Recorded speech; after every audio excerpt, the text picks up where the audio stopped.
Have some spare food or coin? Anything else?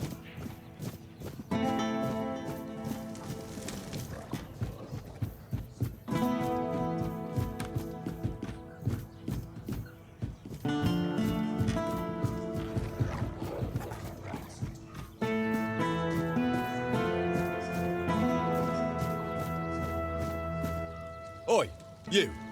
You're new here, aren't you? I don't think I've seen you around before. Ah, no, sorry. It's just that we don't see many new faces around here. Just us and the locals and, well, if you haven't noticed yet, they're not the friendliest bunch. Do they? Then maybe we're all just sick of looking at each other. I'm sure they're not all bad. This must all be quite hard for them. But it's not like I want to be here either. I've got a pregnant wife waiting for me at home, and they won't even let me buy a book for her. Yeah, about birthing and labour and whatnot. It's going to be our first, you see, so my wife's worried sick.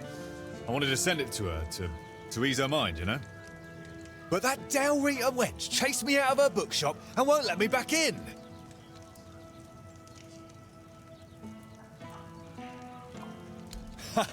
I know, right? And here I thought I'd seen everything. I was sure they didn't even know how to read. Anyway, Grail seems to hate my guts. Ugh, because she hates Camelotians. Why else? I mean, I know the folks ain't exactly happy about us being here, but Grail? She's Dalrita. They're taught to hate us from birth. That's all there is to it. Well, could you? I'd be really grateful. Just don't tell her it's for me. She won't sell it to you otherwise. Please, I'll pay you back. I'll even throw in something extra. Please, for my wife. Oh, thank you. You're a lifesaver. Hi. Have you had a chance to drop by the bookshop yet? See you around.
Ah, here's our troublemaker.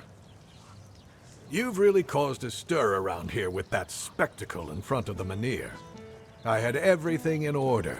The cart was ready, and people were all set to move to Camelot. But now, you appear out of nowhere, and suddenly a dying pile of stones lights up like a bonfire. That's bad. That's very bad. Firstly, because now I have to write yet another report to Camelot that we're going to be late, and that they need to send us even more supplies. Secondly, you've somehow reignited the Menhir, and this has reignited people's hopes that they can stay. And that's dangerous. And before you ask why it's dangerous, take a look around town. The recent Red Death outbreak took its toll, and I'm pretty sure things are just going to get worse and worse. But you should be thankful to them. Their hopes are the only reason we haven't locked you up for sabotaging our initiative.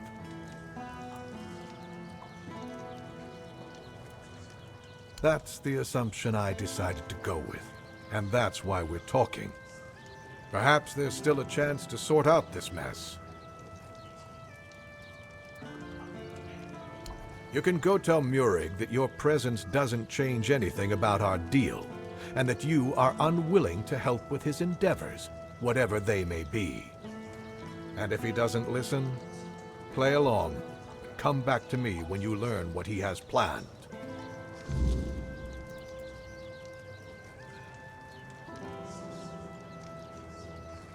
Isn't it obvious? For the safety of all the residents of Avalon. Only by gathering the Menhirs in one place and reigniting them will we be able to keep ourselves safe from the weirdness. Avalon's population has significantly declined over recent years. We're on the brink of extinction, damn it. That's why we need to stick together, to take care of each other. Only Camelot possesses the necessary infrastructure to establish the right conditions for its people. If they remain here, they will die, either from the weirdness itself or from the horde of monsters it spawns. And there aren't enough soldiers here for their protection. You must know that I didn't come here just to obey orders. I truly believe that this is the only way to save everyone on Avalon. Then at the very least, we'll have bought some time for those wiser than us to think of an alternative solution. Perhaps we will invade Tuathan, like in the glorious old days. Or perhaps someone will find a way to free the derelict fleet, allowing us return to the homelands. I don't know. But there's one thing I'm certain of, and I'll repeat it as often as necessary. Only by standing together can we overcome the weirdness. Scattering our people across the island is the worst solution, and it's a sure path to our ruin. Murig, who apparently prefers to be called Maggot, is a druid, even though he may not look the part. And druids are the only ones who know the rituals necessary to ignite the Menhirs. Due to bad luck, or more accurately, the decisions of my superiors, our options for druids are limited. That's why I'm forced to work with Murig, and prophet be my witness, neither of us is happy about that. But I'm no fool. I know that what happened in front of the Menhir might make Murig consider double-crossing us. He'll try to find a way to reignite the Menhir so that it could stay in Cuanacht despite our agreement. So, if you ever find out what he's planning, if he ever asks you to fetch something for his ritual, you make sure you come to me first. I'll await your return. I'll await your return.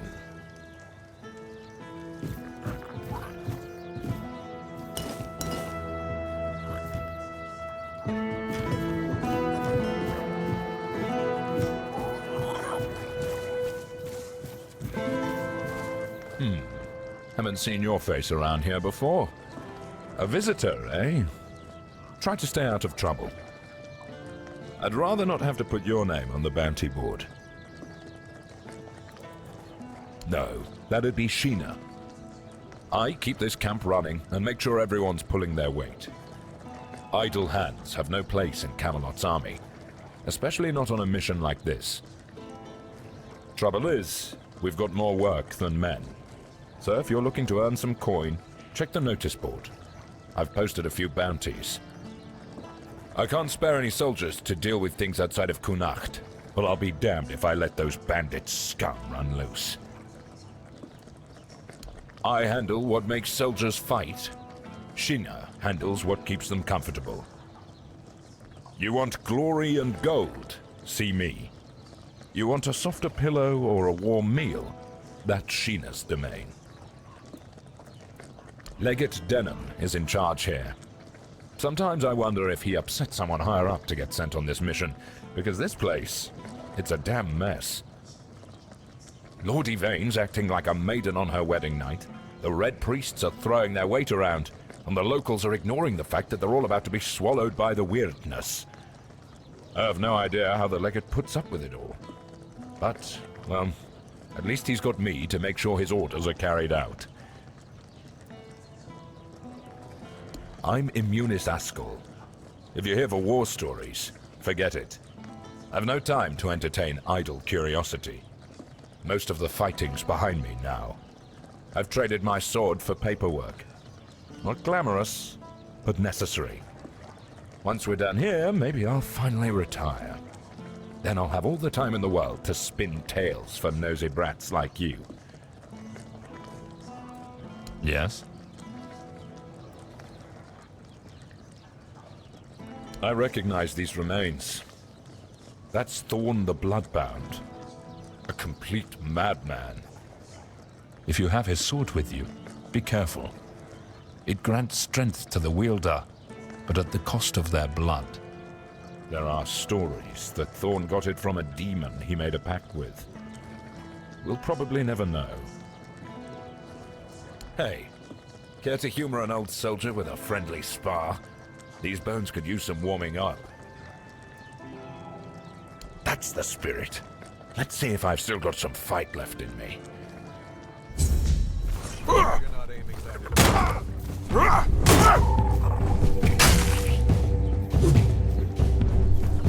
That all you got?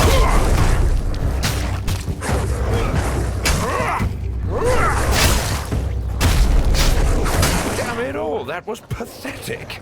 2 strikes and I'm on my ass. What happened to me? I used to be a force to be reckoned with. Now I'm just an old fool, shuffling papers and barking orders. Exercise? I don't have time for that. I'll be in the grave before I see results. No, I need something faster, something stronger. Exactly. You're quick. I'll give you that. There are potions, elixirs, things out there that can bring back the strength I've lost. I need one of those. Not some quack remedy, mind you. Something real. Something powerful. If I knew, I'd have fetched it myself. But there's talk of alchemists in the region who dabble in such things. And if anyone's got the gall to brave the wilds for it, it's you. I've also heard about some powerful stuff from the Dalrieta tribes. Trust me, I'm not a fan of those folks. But if it works as they say it does, I'll take it. Good. You'll be paid, of course. Just bring it quick, all right? The idea of sitting around like this for another day is unbearable. I'll await your return.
Help us all out on your journey, will you?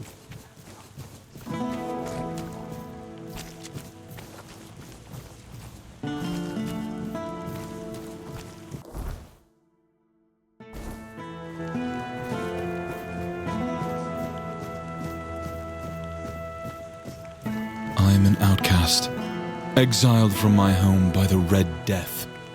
My struggle continues on the holy island of Avalon. When you hear the word, follow it. Set an example for other outcasts, with your faith and with your testimony.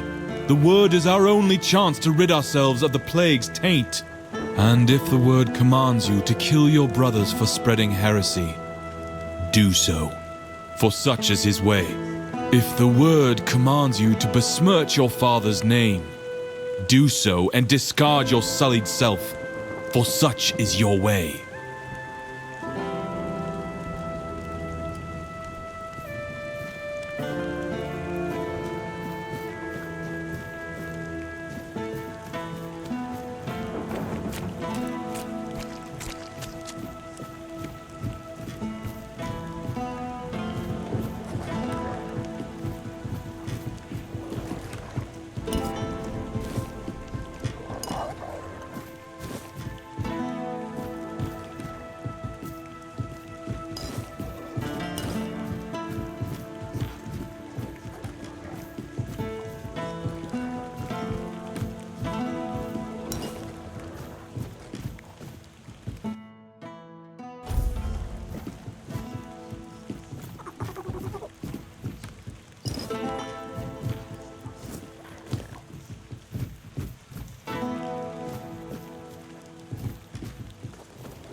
Huh? Ah, yes. Yes, now I remember. I remember it all. On the 14th day of the month of Oak, a procession dressed in red passed through. They dragged people from their homes. Eventually they came for us as well.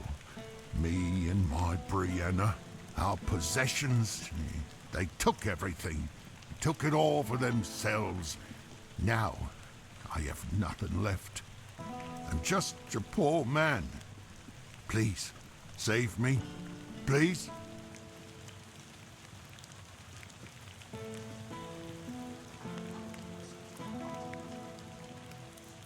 Back then, I lived in the borough, near Camelot, you see. I was there when the priests came with a crowd of penitents, dressed in robes made of parchment laden with the word. The priests cracked their holy whips and delivered fiery speeches. No more Red Death, no more suffering. No, but I was cured nonetheless. I gave up everything for the cure. I gave up Brianna and all my possessions. I had to cleanse myself. Yes, now I am pure. Can you see? Can you see? Yes, now I am pure. Can you see? Can you see? Thank you. Thank you. May the word of the prophet guide you.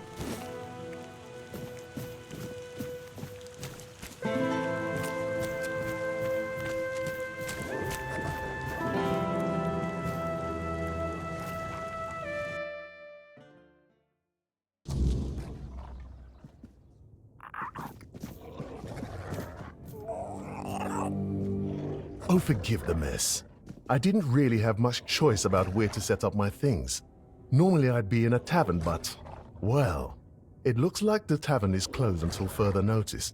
That means Varel's bookshop is the only place where I can read and work in peace. Oh, of course, my apologies. I'm Imran. My thoughts tend to drift far from the present. I'm a scholar of sorts, though not the kind that hides behind walls of parchment. My calling is to seek out traces of what was lost. Ruins, relics, anything older than old. And yes, I'm a Pict. Not many of us wander these lands, I know. Staying in one place isn't exactly in my nature, so I travel. I learn. I dig through the bones of the world hoping to find something more ancient than mankind. If you're asking out of politeness, let's just leave it at this. I thank you for your interest, but I won't give an answer. Trust me, I could talk the hind leg off a donkey. No need to waste time on such things. Wow, that's really kind of you. So, thanks to Varel's generosity, I managed to get my hands on a certain book. Well, once a book. Now it's just a pile of loose pages. However, these are some truly fascinating loose pages. They're the writings of a Dalariata scribe from nearly 6 centuries ago. Incredible, right? But what's even more astonishing is the content. This man describes encounters with people who knew nothing of King Arthur or the homelands. Nothing at all. Do you understand what that suggests? I'll tell you. It's so exciting. I suspect Avalon may have already been inhabited by a race similar to us, long before our arrival. I've traveled across much of the island, and I've come across some mentions of the people of Farpoint, a place far in the northernmost reaches of Avalon. Few have ever ventured there.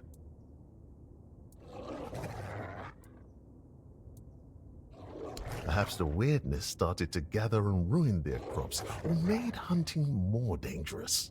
Or maybe it was some sort of conflict that forced them to seek a new place on the island. Or perhaps they simply had a nomadic spirit. It's hard to say with the scraps of information I've managed to gather so far. And so, my friend, here we are, staring down the question, or rather the flood of questions that wouldn't leave me alone. Many Picts I've known have prolonged contact with the weirdness. I thought it was just them, a bunch of lunatics, who first dared to embrace that strange force. And what if it was the first men who knew how to live alongside the weirdness? And think about it. If we could uncover how they did it, the possibilities would be endless. It could change everything.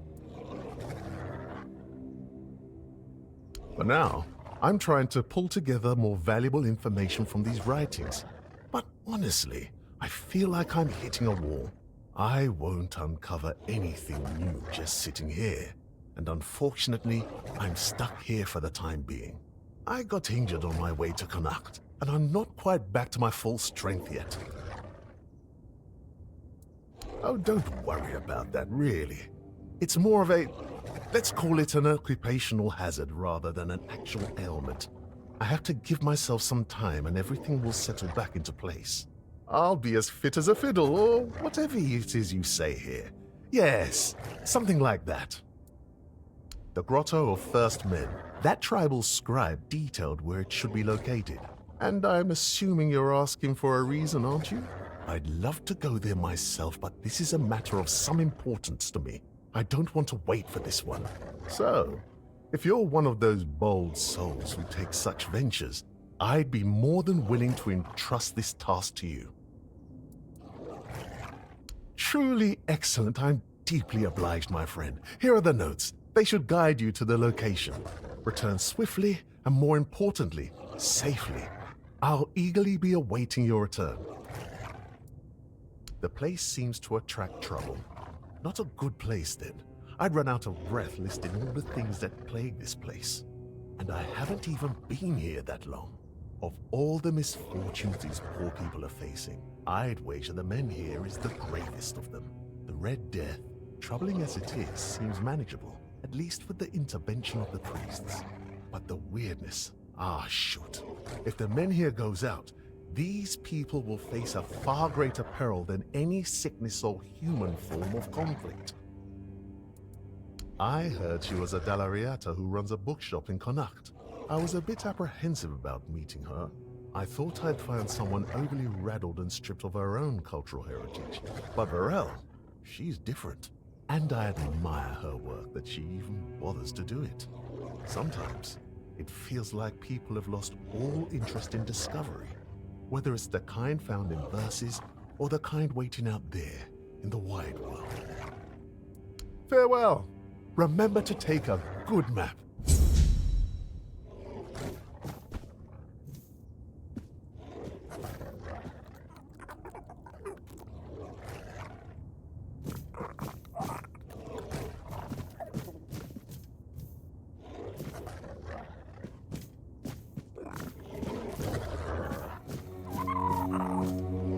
Welcome to Vrel's bookshop. No reading without buying. And if you're here for porn, kindly leave before you start.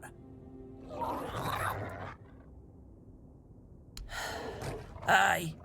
Look, I don't begrudge anybody their reading habits. Each to their own. But some things should be kept private. Aye. Not only can I read, I can even make recommendations. Imagine that.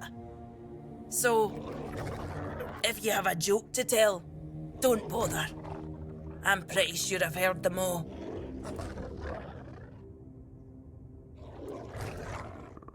Perhaps it is. But you'd think that so-called civilised people would accept it with more grace. Hearing the same crude comments over and over again makes me feel like I've never left the training grounds. Then there are the braver ones who tell me I'm not welcome here. Hell, it's just like talking to my sister.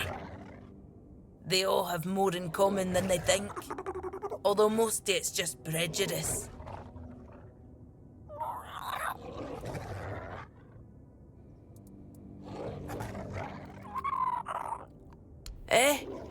They're not all bad. I know it might sound like I was some poor, misunderstood girl with unusual interests, but that wasn't the case. I was a rightful member of the tribe, and believe me, I didn't get my name for nothing. My father made sure of it. I just wasn't my sister. Funnily enough, she was the one who saw it as a problem.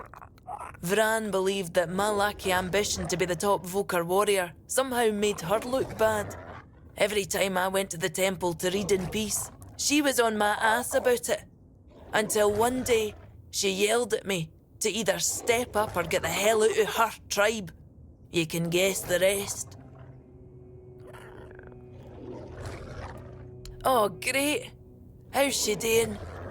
Still on her path to becoming the pinnacle of tribal perfection? Of course she did. It doesn't surprise me that she decided to join a fanatic. Though it is amusing that she chose one capable of using compound sentences. She never believed in the power of words. But perhaps that's exactly why she ended up following a man who fed her beautiful lies. I am no sure. When they decide to kick you out and take your name, they make a whole ceremony of it. But I left pretty much the moment my sister stopped yelling. You don't have to be there for it though. Vran might have been pissed off enough to go through with it, so maybe. I don't really care. I'm not going to stop using my name just because my little sister told me to. This shop belonged to my late husband. We met on the road. I was a mercenary hired to protect the caravan. He was a fine older gentleman, fascinated with a Del Rita lass who shared his love for books. It was a lethal combination for my poor heart. We didn't get near enough years together, but we were happy. We didn't have much family left, and they couldn't care less about this place, so he left it all to me. Well, I can't just take the shop and hitch it to a cart, can I? Although I suppose that might be more or less what I need to do. I didn't hate living here, you know. It was fine when my husband was still alive. I even thought people were starting to warm up to me. And then he died, and the respect died with him. And then Camelot arrived. Everything just went downhill for there. Let me guess. Your friend's a Camelosian who's heard the Berserker potion can make a man tear a bear's arms from its sockets, and now he thinks he can be like us. Hate to break it to you, but that's no how it works. Our strength comes from battle, from blood, and that brew is Mither's ain rage running in our veins. Besides, it's a tribe secret. I might have left the Volker, but I'm no about to hand over our secrets just to anybody. cam lotions and their love for shortcuts, but fine, have it your way. If your friend thinks swallowing something will help, maybe I can lend a horn. Here, it's harmless. Mostly herbs and a bit of spice. My father used to say true strength lies in the mind. So if your friend is as determined as you say, who knows?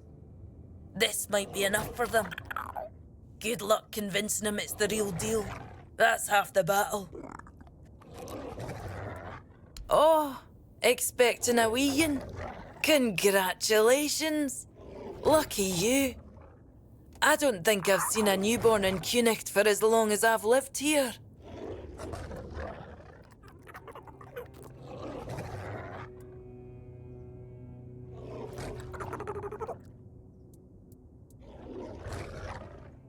Oh, is it now?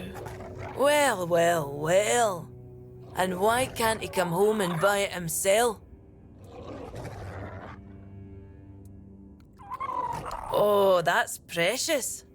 I chased him off because he couldn't take no for an answer. He came in and tried to seduce me. Told me he just loves to devour books. But he'd gladly do the same with me. Books, sure. Maybe for breakfast, to add variety to his military fare. When I told him I wasn't interested, he got all pissed off and called me an ugly, dumb savage. I only let him leave with his teeth intact to avoid proving him right. Tell you what, I'll sell you that book. But fair warning, I'll be sending his poor wife the story of Giron the Unfaithful, with a special edition forward for me. Deal?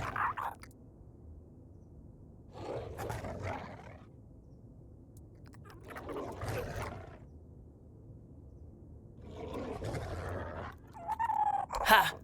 Pleasure doing business with you. I hope his wife won't go easy on him.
You doing okay?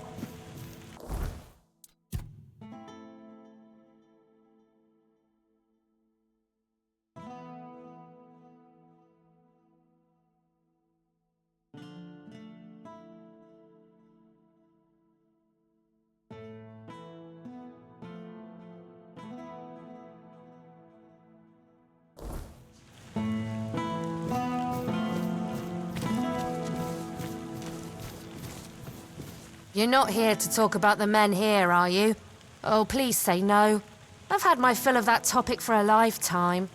Oh, there are far more exciting things to chat about.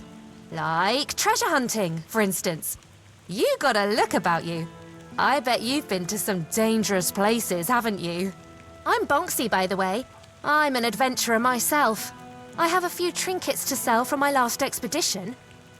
Want to take a look? Oh, all different kinds.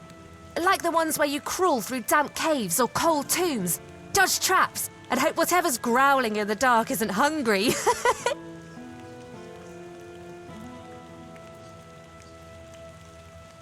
Oh, maybe I am. But I managed just fine. And I wouldn't trade this life for anything else. If I had to stay in one place, I'd die of boredom. Really? Oh, then you know exactly what I'm talking about. Oh, I just take old, forgotten trinkets. They're no use for the dead anyway. It's not robbery if nobody's around to miss them. Think of it as giving treasures a second chance to shine. A trip to the caves by the bay in the south. The bandits set up a camp there, so I decided to go after their loot. After all, stealing from a thief isn't a crime, right? They were drunk, so I thought I could sneak in and grab the treasure without any trouble. But I guess I underestimated them. They caught on and started chasing me. 4 or 5 of them, I think. I made it to the exit, and then there was a giant ogre on the beach.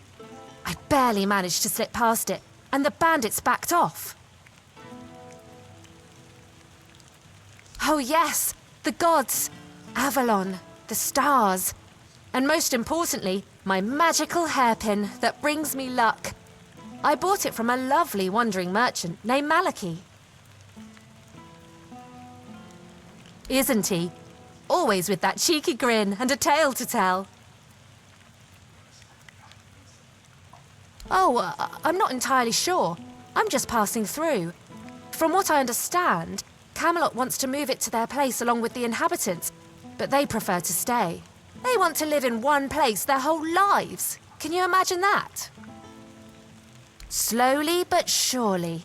In Cuanacht, fewer people than I expected are looking for artifacts, potion ingredients, or adventuring gear, so I'm counting on travelers. Like you. You must be interested in unique enchanted items, right? Oh, of course you are. I've got something, well, peculiar, but it comes with a fascinating story. It's a piece of armor I found on one of my expeditions. A beautiful, knightly breastplate with just one tiny flaw. It screams in pain when it's struck. It's kind of funny, but I'm afraid not many people have the sense of humor to wear it. I'll let it go for a mere 200 coins.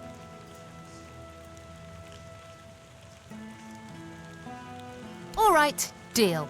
I just want to get rid of this gear and hit the road. Oh, one more thing. This armor came with a letter.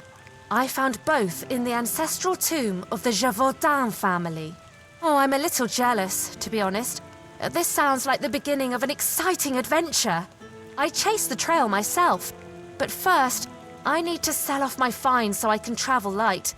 With a full coin purse, of course.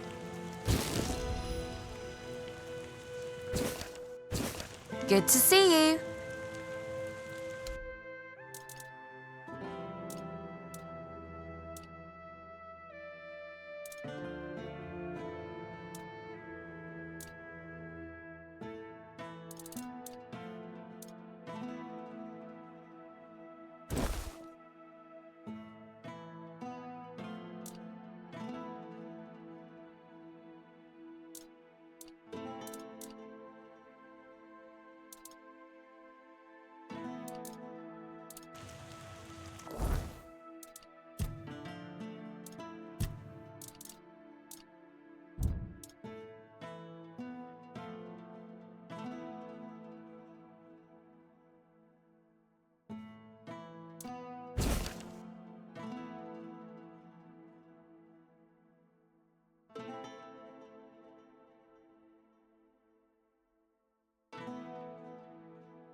You doing okay?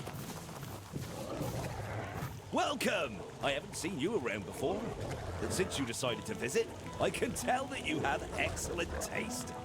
One day, a friend of mine asked me if her new dress looked good, and I told her, you have excellent taste. She was tickled pink and said, oh, do you really think so? And I said, absolutely. After all, you came to me for advice. Now, let's get down to business. My name is Osmond. If you're in need of a bow or some arrows, I'm here to explain everything and offer you some advice. No.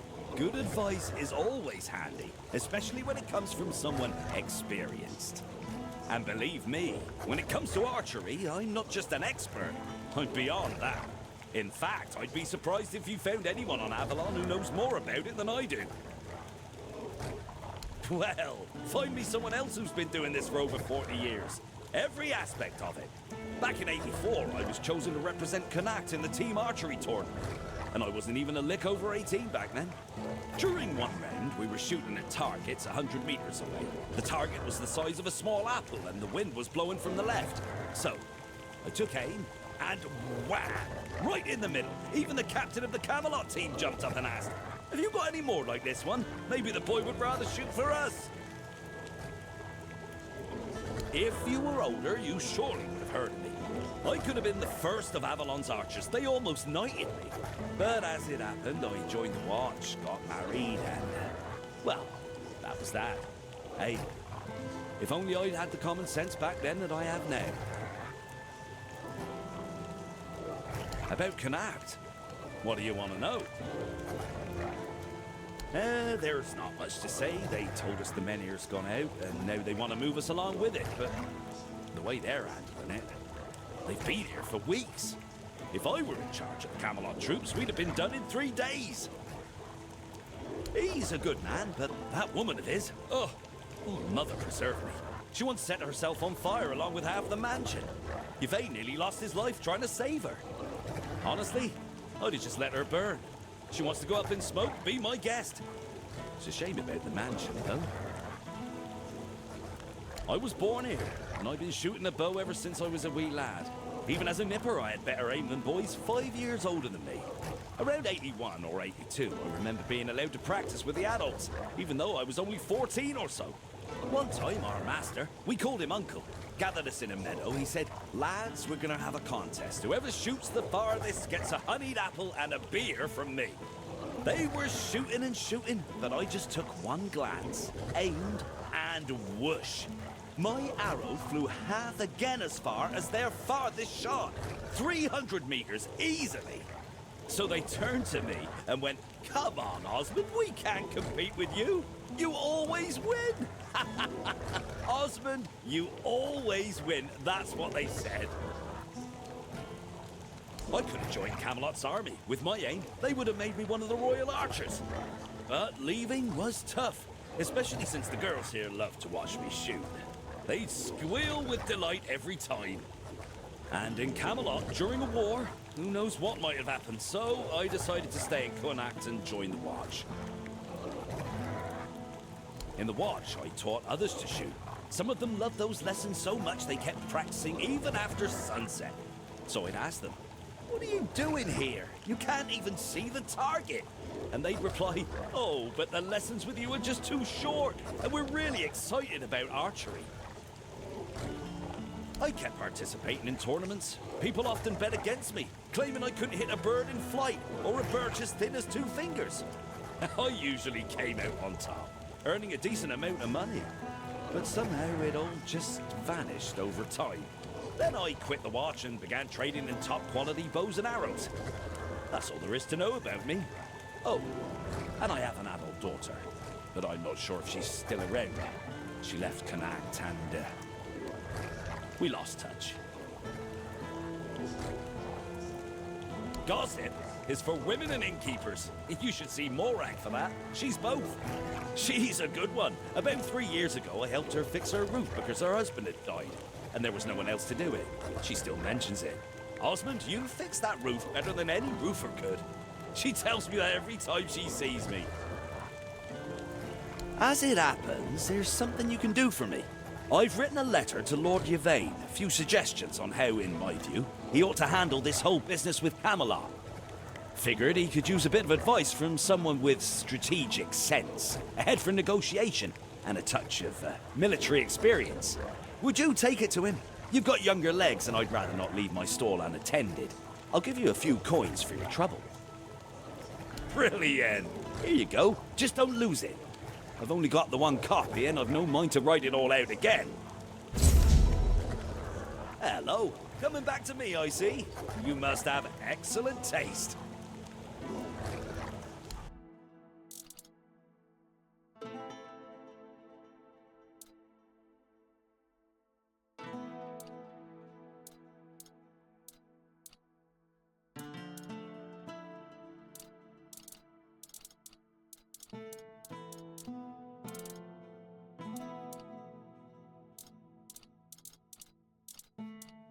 Leave it already. Oh, hello there. Elixirs, powders, ointments, got something for wounds, poisons, something to keep you on your feet through the night and help you survive the cold. And all of it made by my own hands, with science. No tricks, no vile spells. Yes, all magic is a scam. An illusion that pretends to give you something but always takes more in return. My elixirs work because they're based on knowledge and experience, not some fickle power from another world. Anyway, go ahead and read my anti-magic manifesto. I've laid it all out, why the magical plague must be wiped from Avalon. So he's just old. There's no magic cure for that. Because magic is nonsense. But science? Science has solutions. This is a blend of stimulants and enhancers. It'll make him feel like he's 20 again. Side effects? Sure, there might be some. But what doesn't come with risks? If he's desperate enough, he'll take it. If not, let him rot with his natural decline. Here, take this recipe, but prepare it carefully. Precision matters if you don't want it blowing up in your face, or his.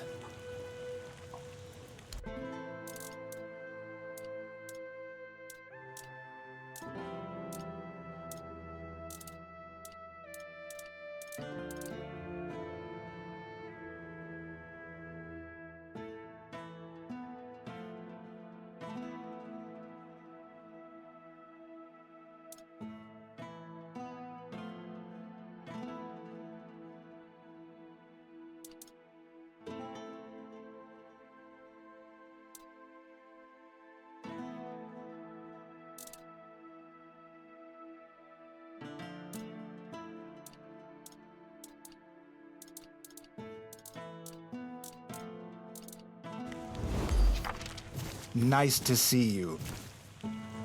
Hello there. Looking for solid, affordable gear? You've come to the right place. Ah, but where are my manners? I'm Alwyn, and you, my dear stranger, look like you're in dire need of a resupply.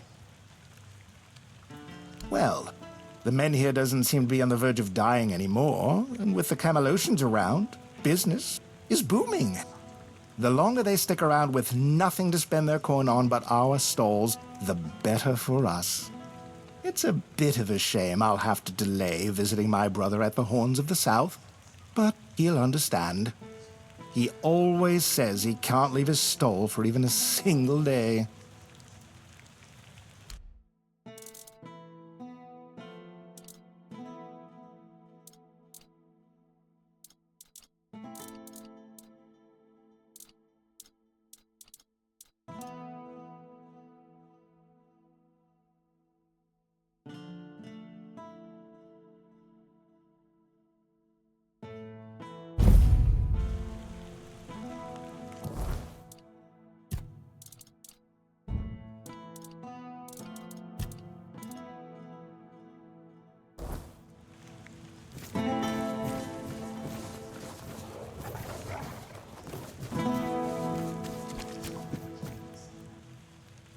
See you later. Don't let the weirdness bite, eh?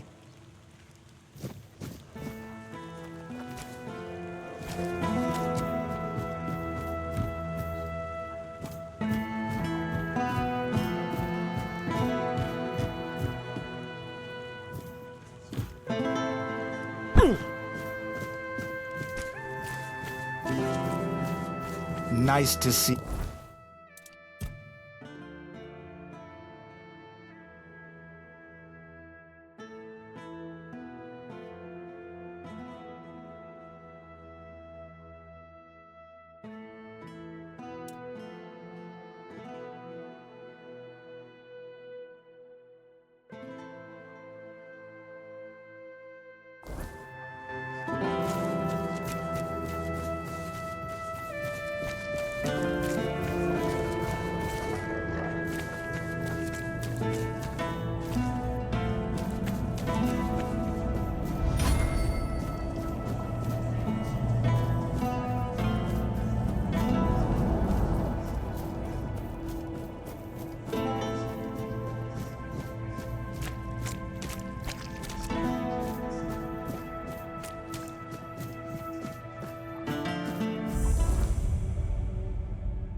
Thought I'd be alone today.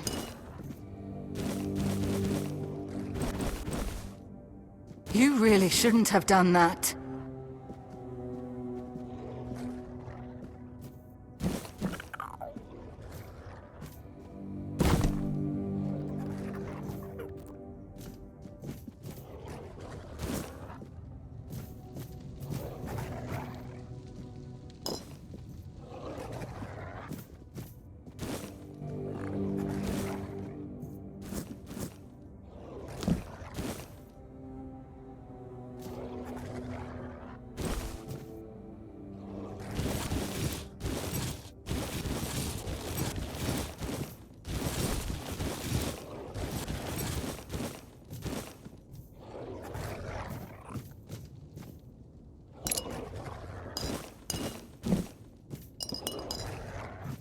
Oh, it's you.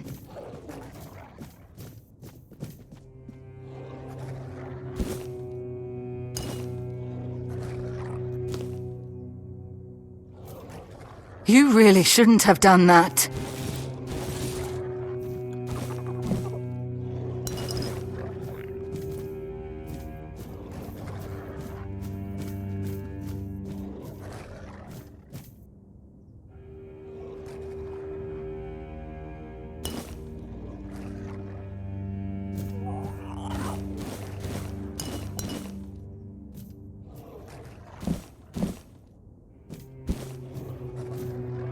Didn't think anyone would stop by.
Thought I'd be alone today. Thanks for the interest, but I'm not taking commissions anymore. Frescoes, sculptures, sometimes paintings, gilding the ruins. A lie to distract from the suffering. Go on in, if you've got time to spare, and nothing better to do.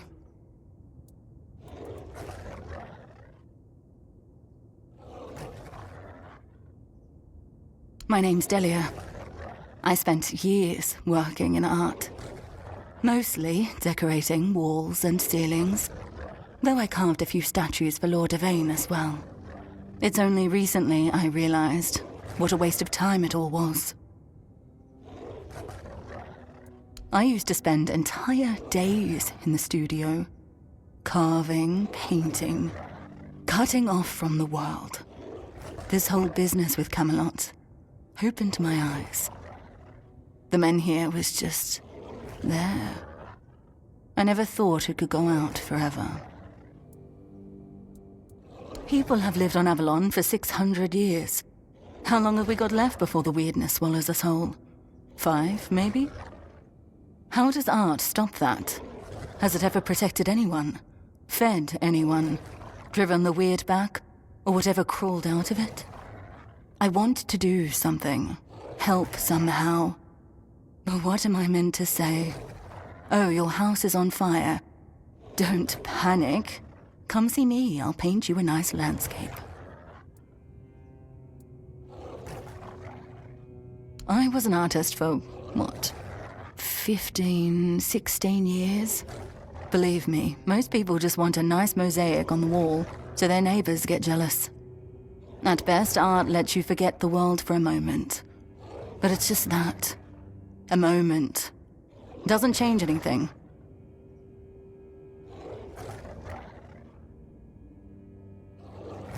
If relocation actually happens, I don't know if I'll go. The capital will need workers and sharp minds to try and delay the end of the world. Can't say I'd be much use. Maybe I shouldn't. But lately, it doesn't feel like the world's ending. It feels like it already has. People just haven't accepted it yet.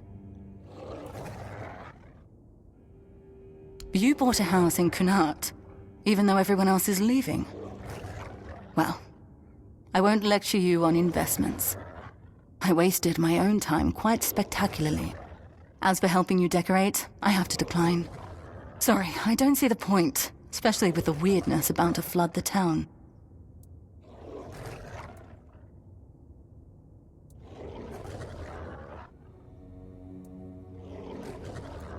You mean go out with my head held high, face the end, and laugh in its face?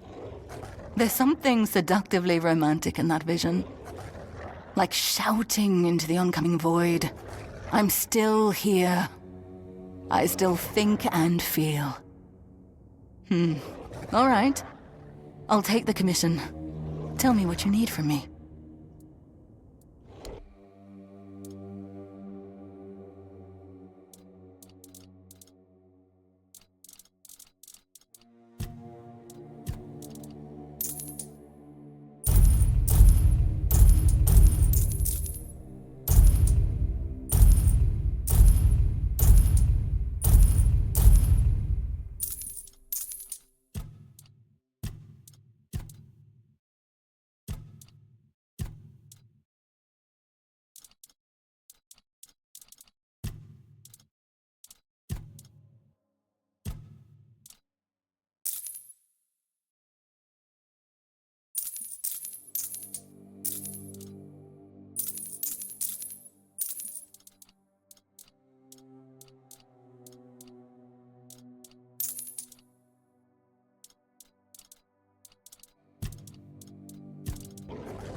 Welcome back to the Temple of Uselessness. You can go.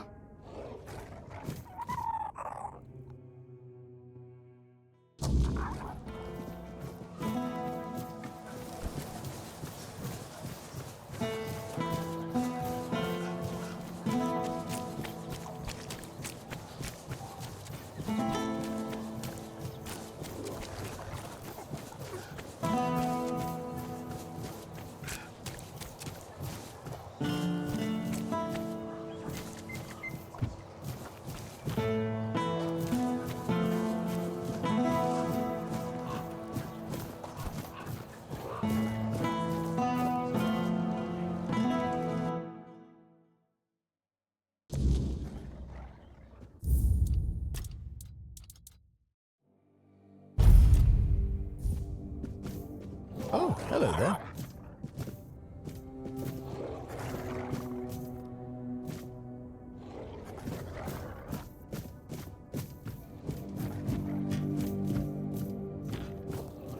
Ah, you must be the one I've heard so much about. A curious figure. Navigating the shadows of Cuanacht. Solving problems where others stumble. Allow me to introduce myself. Brother Vitus, humble servant of the Red Church, or so the official title goes. I prefer to think of myself as an architect of change. The kind that reshapes institutions and realigns priorities. The church as it stands is stagnant, weighed down by those who use it as a platform for ambition rather than service. Fabius, for instance, is a fine example of what I aim to correct. I seek reform. Nothing so dramatic as rebellion, of course. A more elegant approach is required. One must lay the groundwork, build alliances, and ensure that when the time comes, the transition is seamless. On parchment, yes. In practice, let's just say the hierarchy of the Red Church is more fluid than it appears. Fabius holds the title, but titles are transient. Influence, vision, and the ability to shape the Church's future, those are what truly matter. And in those areas, he's sorely lacking. Let him bask in his authority while it lasts. The tides are shifting, and soon enough, even he will see that he's relying on borrowed time. I'd like to ask you to speak with Ansel, Yvain's major domo. He's a man of considerable influence. He holds the respect of the people and the keys to the court. Should Yvain's position become vacant, Ansel will step into power. A useful ally, wouldn't you agree? But Anselm is cautious, perhaps even suspicious of anyone bearing the church's seal. This is where you come in. I have instructions for him. Guidelines to keep the court safe from the plague. Simple, practical advice, but to gain his trust, you'll need to offer more than words. A caravan from the island asylum is on its way to Cuanacht, carrying valuable supplies, plague potions, masks, gloves, and other tools for survival. Deliver these to Ansel, along with my message, and he'll see the value of our collaboration. Fabius, in his infinite wisdom, has forbidden the Red Priests from participating in the matters of the court. That's just how he is. Very eager to maintain his spotless image. Fortunately, I have no shortage of resourceful individuals willing to assist. Excellent. I knew you'd see potential in this opportunity. Together, we'll ensure Anselm sees the value of our efforts. The caravan is on its way. Find it, secure the supplies, and deliver them along with my greetings. Take whatever else you find. Coins, trinkets, that sort of thing. But the sealed crates, they must go to Anselm untouched. Consider it a sign of good faith. Do this, and you'll have my gratitude. And perhaps more.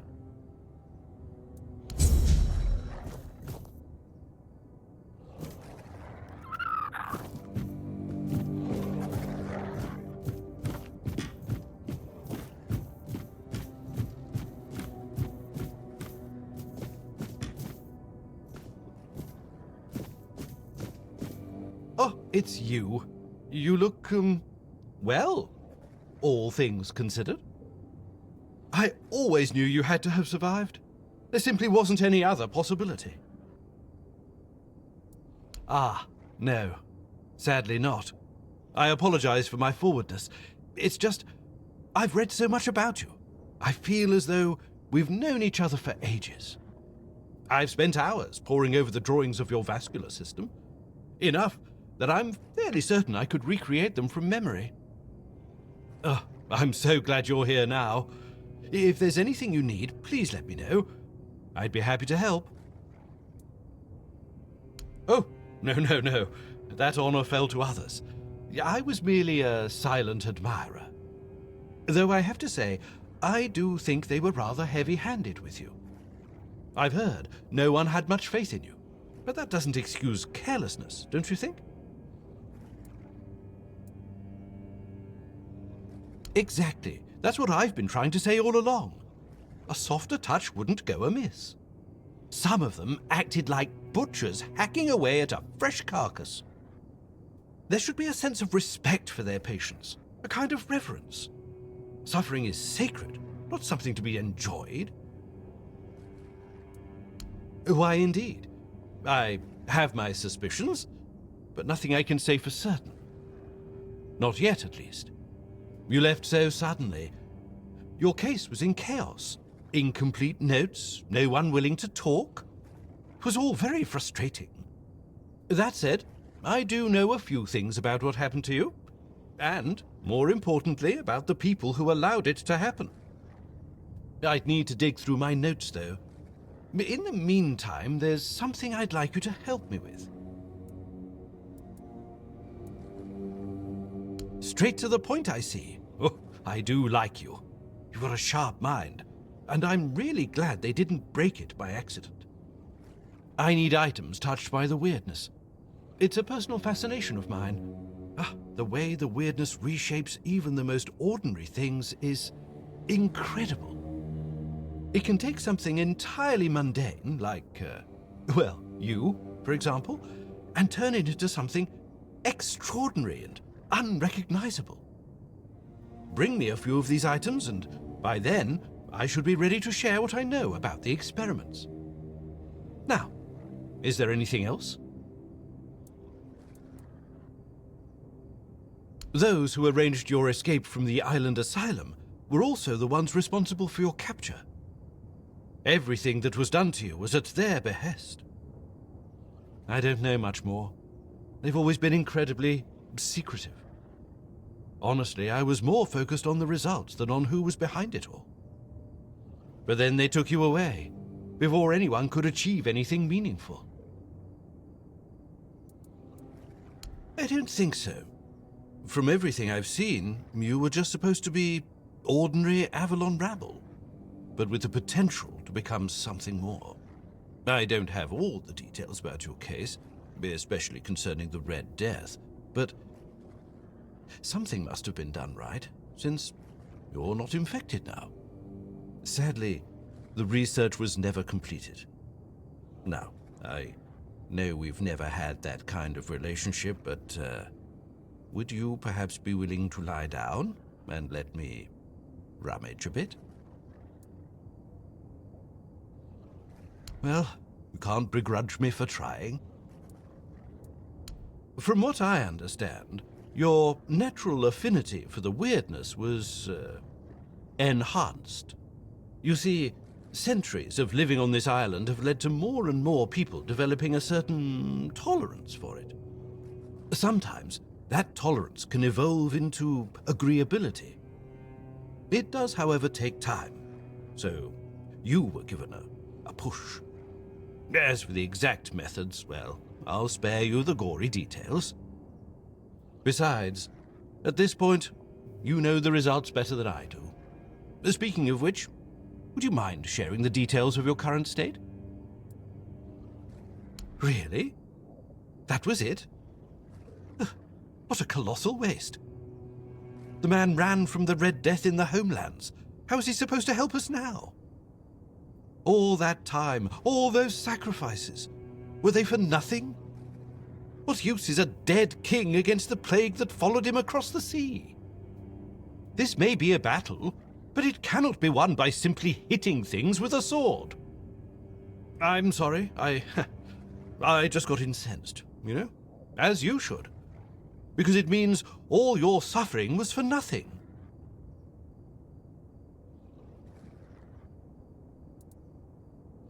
Oh, I know I don't. But I can recognize futility when I see it. You've given me much to ponder. Let's hope your next visit proves equally enlightening. Ah, what a delight it is to see you walking on your own. Go forth and thrive.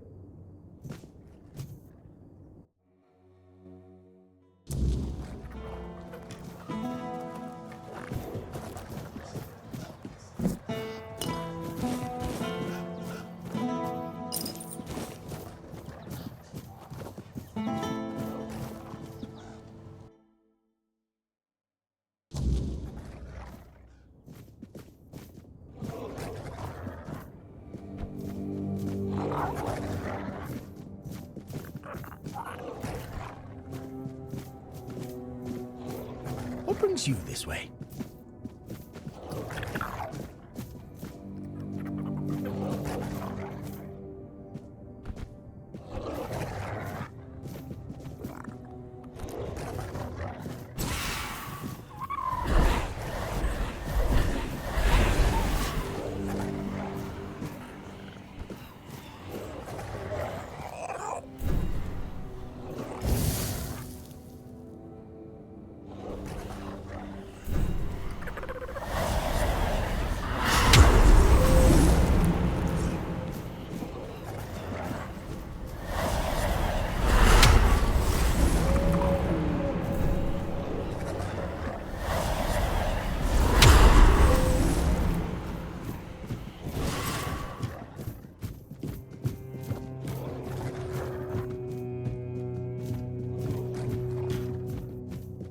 I wasn't expecting company.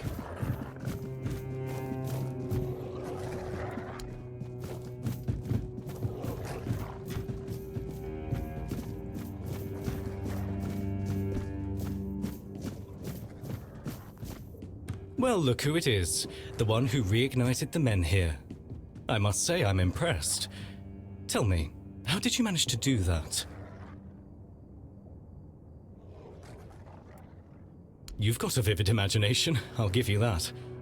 But, soul of a king or not, you clearly have a knack for getting things done. Tell me, would you like to help further? The people of Cuanacht are in need, and someone like you could make all the difference. The fields of Cuanacht are dying, their lifeblood drained by the creeping weirdness. If the crops fail, the people starve, and starving people are restless people. That cannot happen. Properly placed, they can shield the farmlands long enough for a harvest to be salvaged. It's not the perfect solution, but it's a start. And if the people see that the priests care for their well-being, they'll be more inclined to trust us. I need someone capable to handle this. Someone like you. You've seen them around, no doubt. They're simple enough in appearance, but the knowledge to craft them isn't as common as you'd think. Unfortunately, I don't have the recipe myself. If I did, this wouldn't be an issue. You'll need to find someone who knows the craft, someone familiar with the weirdness or the old ways. But be cautious. Those who keep such knowledge don't part with it easily. Secrets, after all, are a kind of power. But I'm sure you'll manage. You've done the impossible before. A druid would be ideal, of course. They hold the deepest ties to the old ways, and to the secrets of the weirdness. Here they have Maggot, but I wouldn't count on him if I were you. But there may be others who might help. Furket, the local inventor, has a knack for turning scraps of knowledge into working tools. If not him, perhaps someone who deals in druidic artifacts. Collectors sometimes know more than they let on. Legate Denholm won't be pleased. He prefers the weirdness close. It makes travel to Camelot faster. But this isn't about his ambitions. It's about the people of Cuanacht and what they need to survive. Help me do this, and you'll have not only my gratitude, but the gratitude of every farmer whose fields we save. So, my Menhir Whisperer, what say you? Will you lend a hand and help the people of Cuanacht?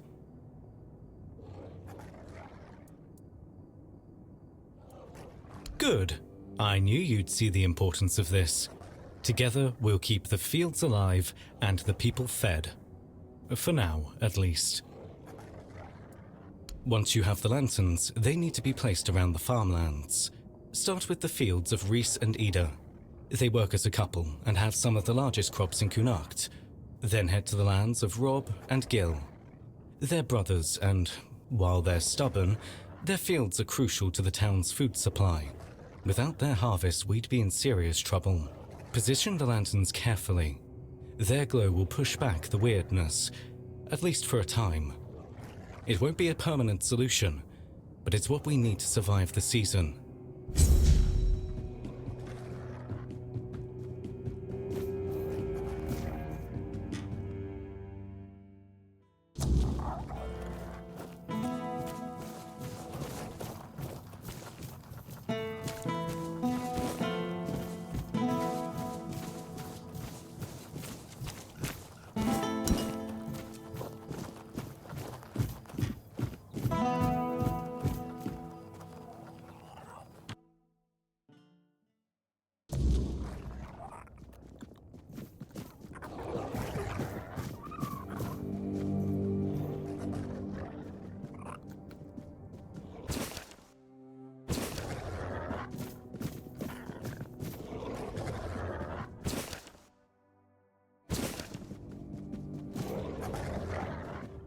accept my offering. Receive me into thy embrace.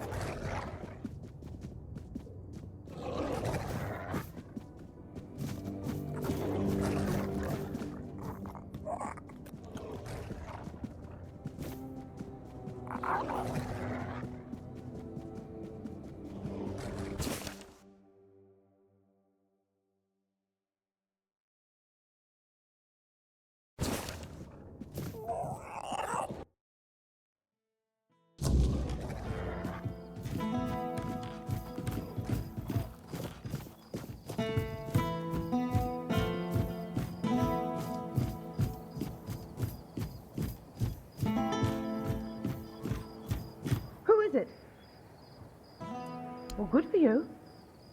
If that's all, I'd rather you kept moving.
Watch over us, now and in the hour of darkness.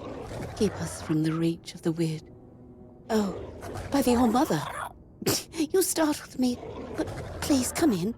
It's been so long since I've had any company. Oh, it's not your fault. These days everything frightens me.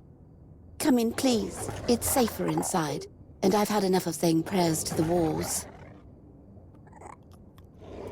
Ever since the weirdness took my husband, over a year now, perhaps his faith wasn't strong enough for the All-Mother, and he was punished. I have no family left. No one visits anymore, so I just sit here and pray for the All-Mother to spare me from whatever sin still clings to my soul. Thank you, dear. That's very kind of you. Here, take this. It's a charm I made. I left it by the All-Mother's shrine for 7 days and nights. May the goddess watch over you.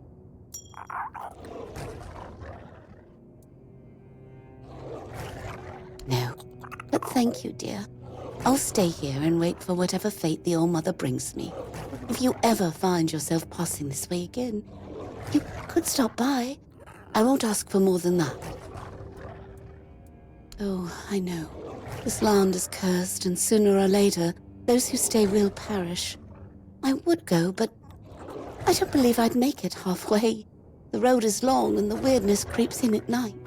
I've seen what it does to people. I don't want to end up like my Lanford. Cruel, maybe, but gods aren't meant to be kind. They're meant to be obeyed. And if Lanford failed her, then I mustn't. Take care. Watch out for the weirdness.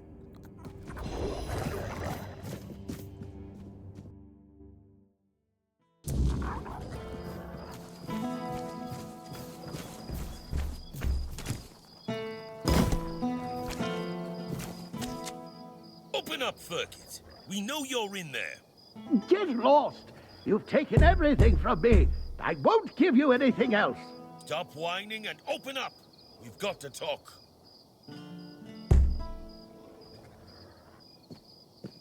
I've had enough of this lunatic. Keep an eye on him in case he gets out. I need a rest.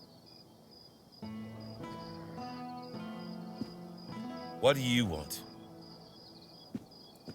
Then go be curious somewhere else. We have our orders. Open up, Firkit! Not a chance! No, you could not, because it isn't your job. But if you really must know, yesterday one of our warehouses caught fire because of one of Firkit's inventions. Denham ordered us to investigate, but how are we supposed to do that if we can't question the suspect? Come on, Firkit! I don't have all day! I don't care! Leave me alone! I don't know you either. Why should I trust you with such a delicate task? Forget it. Unless Denham says otherwise, we'll keep at it until he relents. Firkit! Get lost!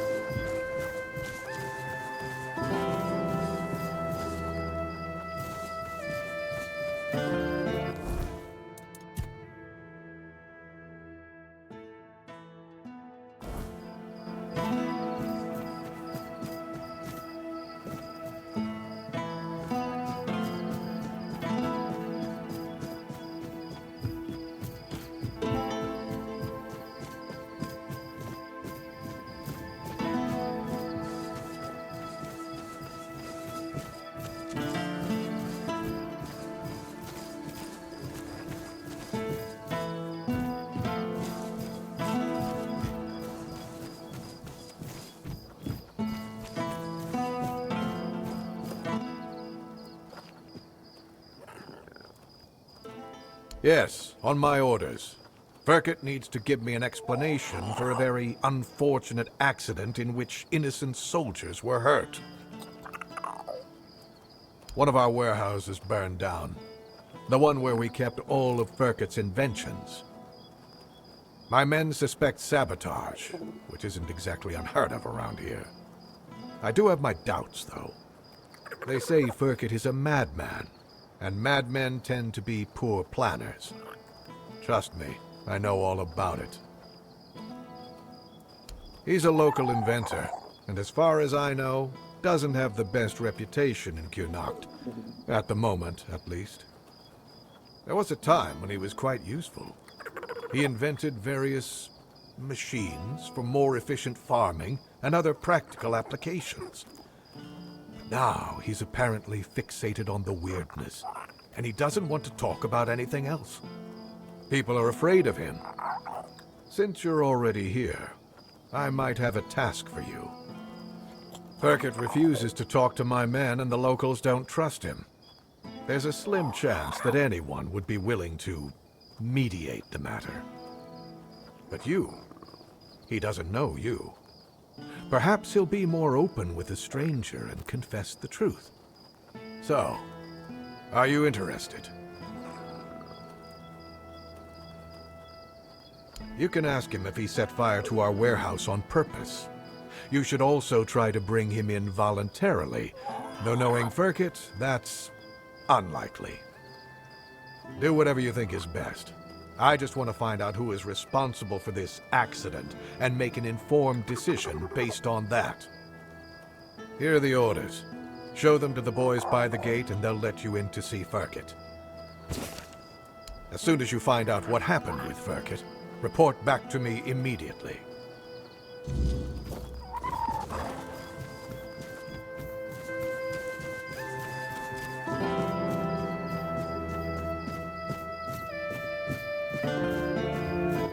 So, about that book. Do you have it?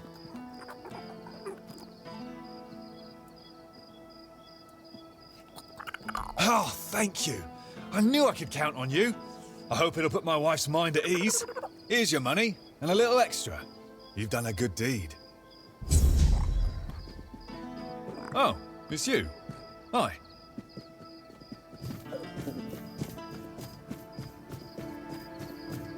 Spare a coin for the hungry.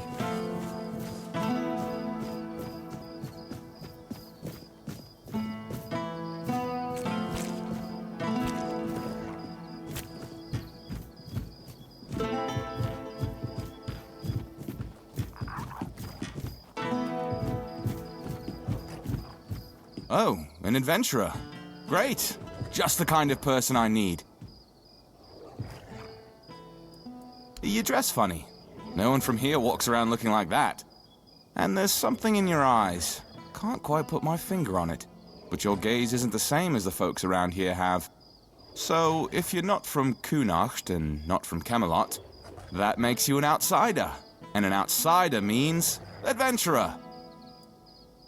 I've been trying to get the guards to hear me out, but they just roll their eyes and tell me to stop whining. But I swear, something's going on. I think we've got a problem with Camelosian deserters.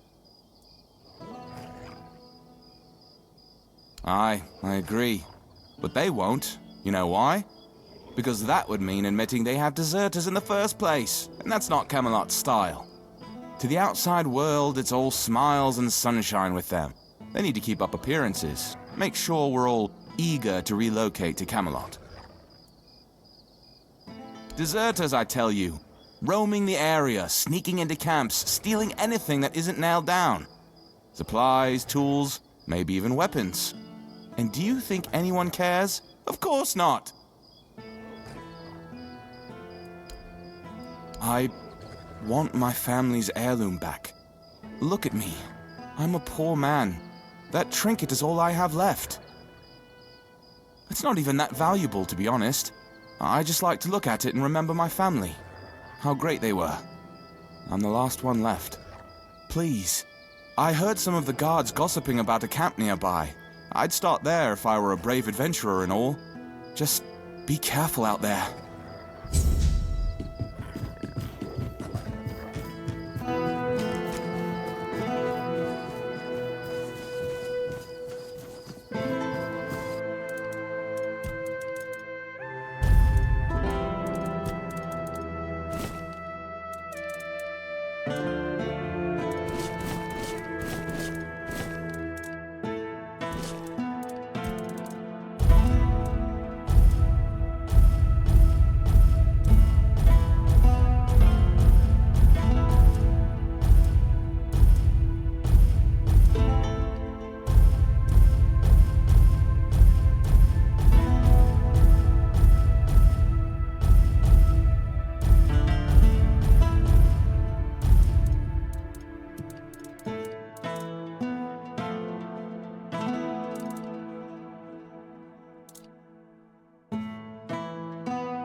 Always a pleasure to see you. Hello. Coming back.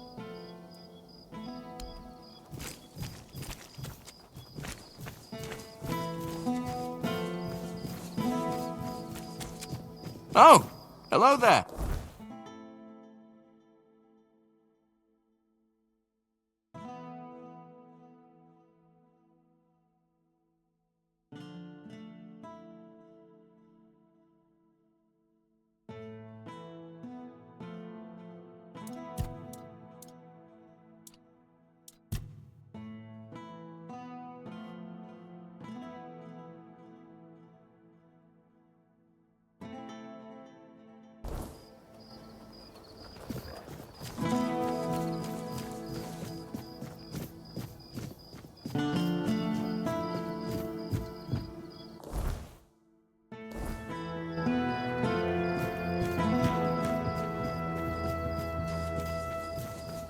Spare a coin for the hungry.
Hello. It may not look like it at night, but things change with the daylight. Physically as well. My body becomes unsettling. My memory fades. During the day, I am absent. It's as though my soul leaves my body to wander far away. It becomes less of a body and more of a spirit. It's hard to describe. You'd better see it for yourself. It happens every morning. All I know is that life continues around me, but it's like I'm enveloped in a dense fog, unable to see any colors. It feels as though there's a hidden compartment inside me where, during the day, all my thoughts and feelings accumulate without my knowledge. They churn within me, and when night falls, they pour out all at once and overwhelm me. It is. Living this way is unbearable. I was on my way back to Cuanacht. I thought I'd make it before dark, but the rain was so heavy I could barely see the road ahead of me. As night fell, so did the weirdness. The rain never let up. I kept trying to light the protective fire, but to no avail. I felt completely helpless and desperate. That's when she appeared. Melancholy. She had an otherworldly look. Her head seemed to merge with the rain clouds. She approached me, and suddenly I felt terrible pain, as though my soul was being torn away. I shut my eyes. When I opened them again, she had vanished. The pain was gone. I was left alone in the rainy night. No, she never said a word, yet somehow I knew that was her name. Drained, I somehow made it to the gates of Cuanacht. By some miracle, the guards agreed to let me in and pointed me toward the hospital. When morning came, I felt as if I wasn't wholly there, as if melancholia had stolen my day. It feels like this every day. Even if you managed to find my day, you'd still need to wrest it from melancholy's grasp. I don't know what kind of creature she is or what further horrors it might bring. Would you really risk your life for a stranger? Your courage is admirable.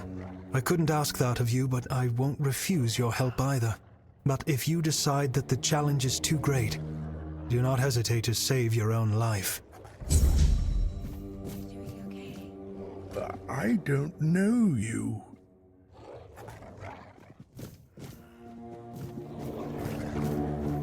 Show the horse! Clink, clink, clink! Move out! 1 foot in front of the other! Ding, ding! Carries the sound! Carries through the stones! Through the bones! Creak, creak, creak! The bones of the crones! Creak, creak! Crunch, crunch! Oh, the wolf eats the spoils, eats the cows, eats the heads, tears to shreds. Eat the thigh! Hear the cry! You're going to feel better soon. I'm just trying to help you. You'll get better soon. You'll see. Have you come to offer aid? Or do you stand among the wounded? If so, do not let fear grip your heart. Your time will come. Trust the will of the word, and you shall shine. I am but an empty vessel, yearning to be filled with the sacred joy of the word. Now I am perfectly blank and naked. Alone I lie in this cold place, silently watching, patiently waiting. But soon, all shall be perfectly splendid. I have been marked, a gift given to me so that I may pass it on.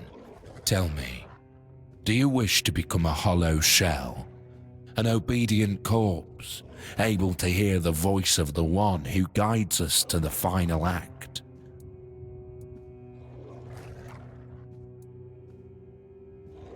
It is a path, one you will walk, guided by the one who bestowed upon me the grace of hollowness. I have received my task, to wait and pass the gift along. It is your intimate moment beside the prophet.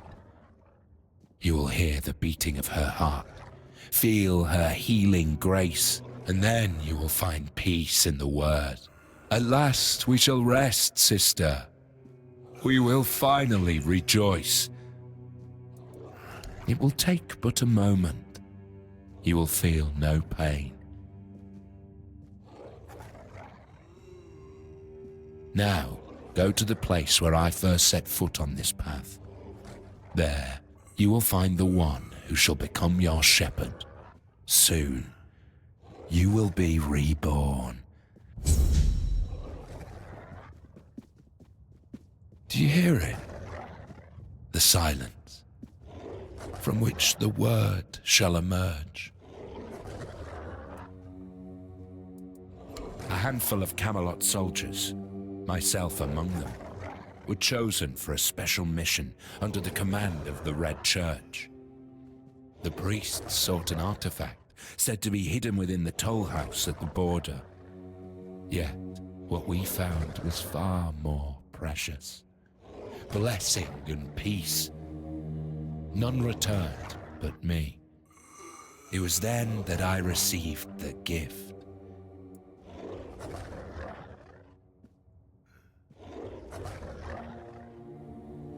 I have heard the tales of the Red Priest's brutality, and I have witnessed it myself. Their methods are harsh, yes, but tell me, what better way is there to cleanse the flesh?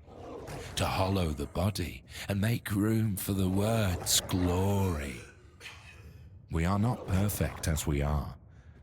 We must be bent into the proper shape. Farewell.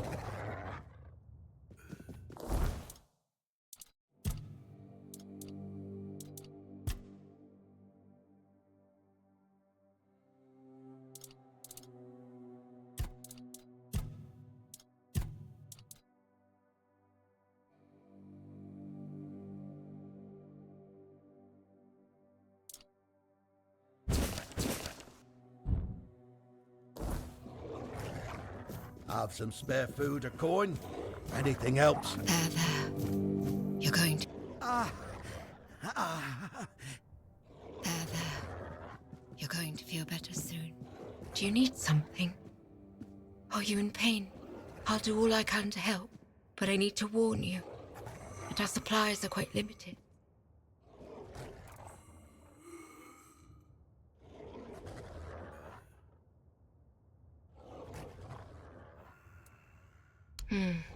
Here, take this. I hope it helps. Unfortunately, that's all I can give you.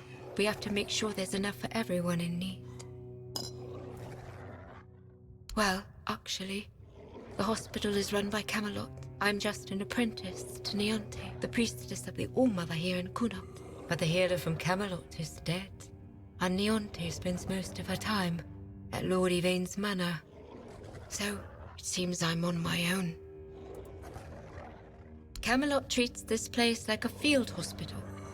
To them, it's temporary, though I suppose that's their outlook on all of Cuanacht right now. The legate says Camelot simply can't spare anyone else. According to him, one priestess and her apprentice should suffice. And yet, his soldiers are the ones who are supposed to get priority, even if they only have a blister. I'm required to treat them before a local with a broken leg. Oh, she thinks I have everything well in hand, as if she doesn't notice it, all falling apart. I know I should feel flattered by her trust, but honestly, I'm just exhausted. I'm not even a priestess. The only training I've had is what she's given me. Ever since Lady May fell ill and died, Neonte's barely been here. She just sits by her grave. Truth be told, I'm a bit worried about her. Even when she does come by, she seems absent, and I don't even have the time to go check on her. It is. It really is. The hospital's barely holding on. Camelot pays us a pittance for treating their soldiers, and the villagers just pay with what they can. But I can't make medicine with eggs and chickens, and even if I could, I don't have the time. Some days, I dream that someone will swoop in and take it all off my hands. Ideally, it would be Niante, but I'm not sure I can count on her anymore. Still, maybe it's worth a try.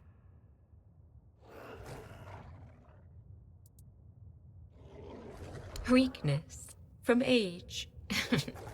I'm afraid that's something none of us can escape. But even as we grow old, our strength can still be nurtured with care. This herbal brew strengthens the body and clears the mind, but only when used regularly, alongside proper effort, exercising both the mind and body. Here, take the recipe. If your friend seeks a quick fix, this won't satisfy him.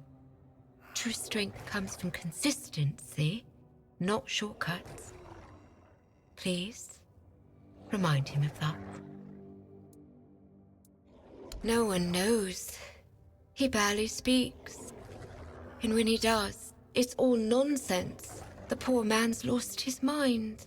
I'm afraid there's no point in talking to him right now. Besides, he needs rest. You should speak to Legate Denham. All I know is they sent him somewhere. And when he came back, he was like this. If I had to guess, I'd say it's the effects of the weirdness. He's a seasoned soldier. I'm sure he's seen plenty in his life. I doubt anything could scare him enough to drive him mad. The other soldiers said he was acting completely normal before. So it's not some long-standing illness of the mind. Unless he hid it very well. But I've seen similar cases. In people who spend a few nights, or even one, beyond the Menea's reach. There is a patient who won't let me treat him. His name's Wilbur, and he's a difficult case. Most of what ails him is just old age. Some days he's clear-headed, but those are becoming fewer and farther between. Lately, he won't let me touch him. He yells at me, claiming I'm keeping him here by force, away from his family. He's even stopped eating and refuses to take his medicine. Honestly, I'm at my wit's end. I don't know how to help him anymore without scaring him even more. All of Cuanacht knows that I was marked by the weirdness. It's not as bad as people make it out to be, but some are superstitious. They believe I bring bad luck. When Niante took me in, there were a lot of whispers, though it got better once I started working in the hospital. Weirdness or not, at least they have a healer. But I'm afraid that, in Wilbur's head, I've become some monstrous figure, keeping him prisoner. You can try, if you'd like. Maybe he'll trust you more than he trusts me. Just, please, be gentle with him. He's been through enough already.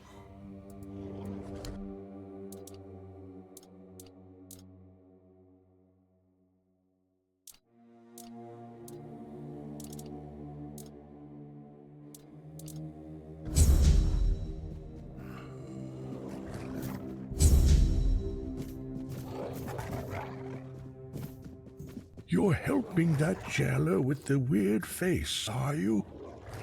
Might as well throw me in the stocks then. I ain't going down peaceful, that's for sure. I want to go to my family.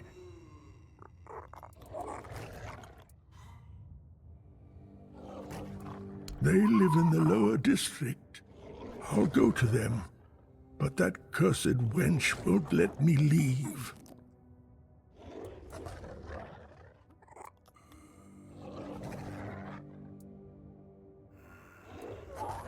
Bollocks. There's been no Red Death since King Arthur's times. I bet she's the one who filled your head with all that nonsense, eh? Don't listen to her. You can tell right away that nothing good comes from her. Good folk don't end up twisted like she is. What do you want? Who are you?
Just keep your head down.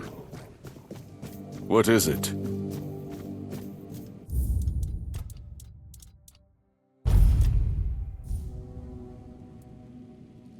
Does it now? Very well. Tell Osmond that... what shall we tell him? That I thank him for his concern, and that I will take his advice under consideration.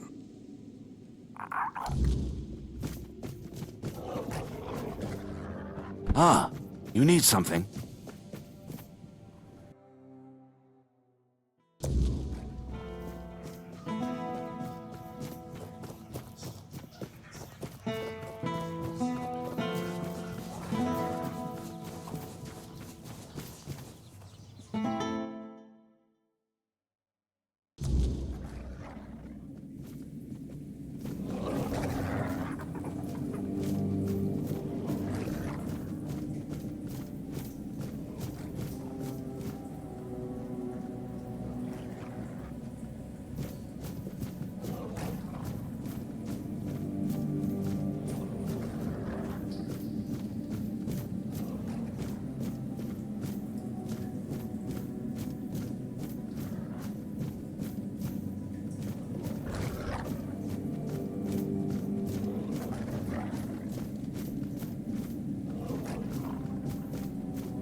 You're here. Let me look at you. You seem to have recovered after whatever happened at the Menhir. The All-Mother herself must be watching over you. Whatever the All-Mother wanted you to see is between you and her. I can only accept and work with the outcome. Besides, I'm more concerned with the impact your little spectacle had on the sentiments in the village. You've given people hope. Only time will tell if that was misguided or what the consequences will be if it proves true. There is more than one way to spread the All-Mother's grace. Why shouldn't a priestess take part in leading the people she serves? Lord Yvain is in a precarious situation. He needs all the support he can get, and supporting him in this endeavor only benefits the residents of Cuanacht.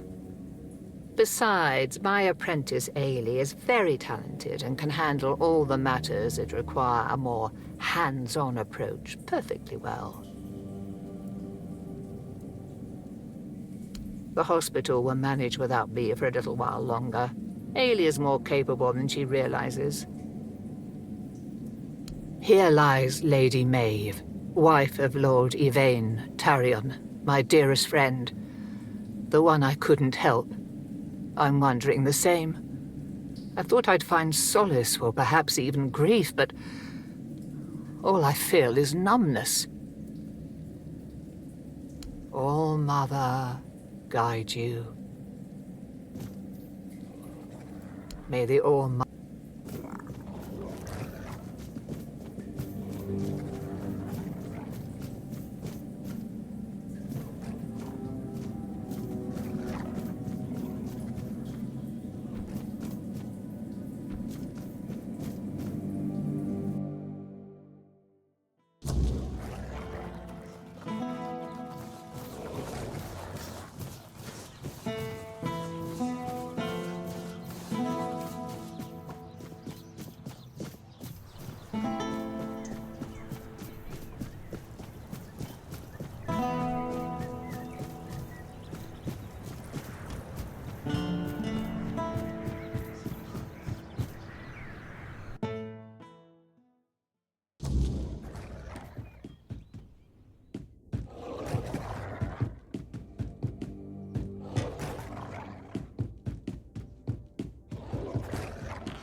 This is unexpected.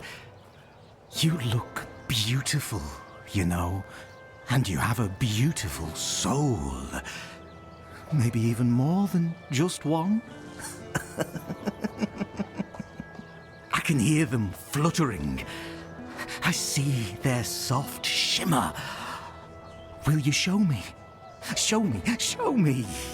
Trust me, even though filth is filth, I can be generous.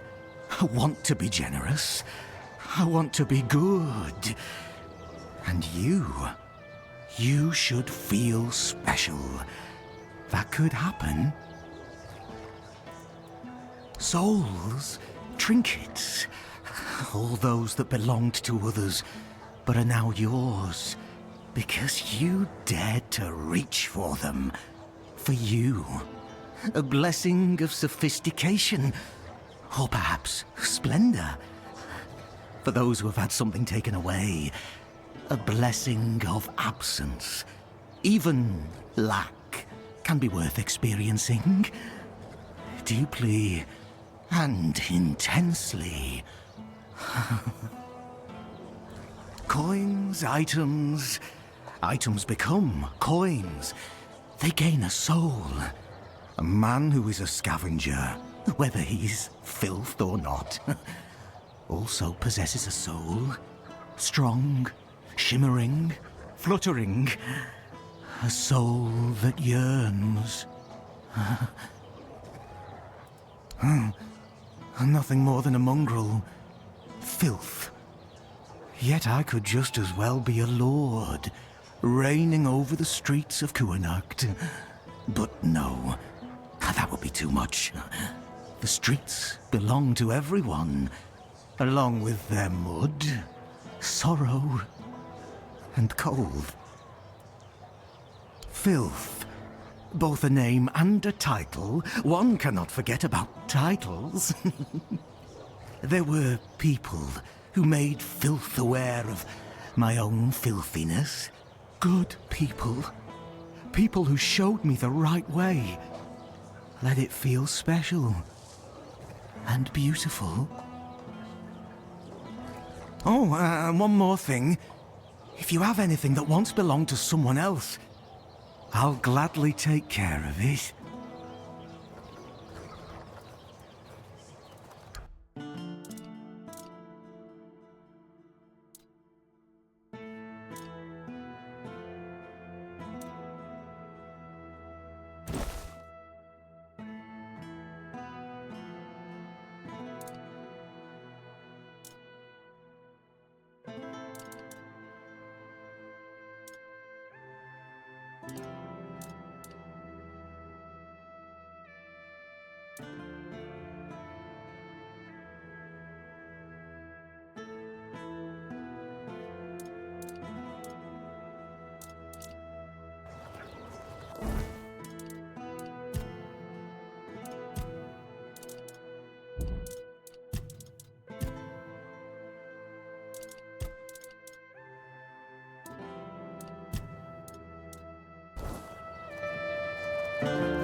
Just passing through. Good. Welcome to my home, stranger. Whatever brings you here, know that the Langfords were always known for hospitality, even in times like these. Sit down. Have a drink with me. This is precisely what you should expect from the Langfords. This place has seen better days, sure. Used to be full of people. Now no one bothers. Not since things turned sour. but it's still mine. I was born here, and I'll die here. Let those damn Camelosians try and drag me out.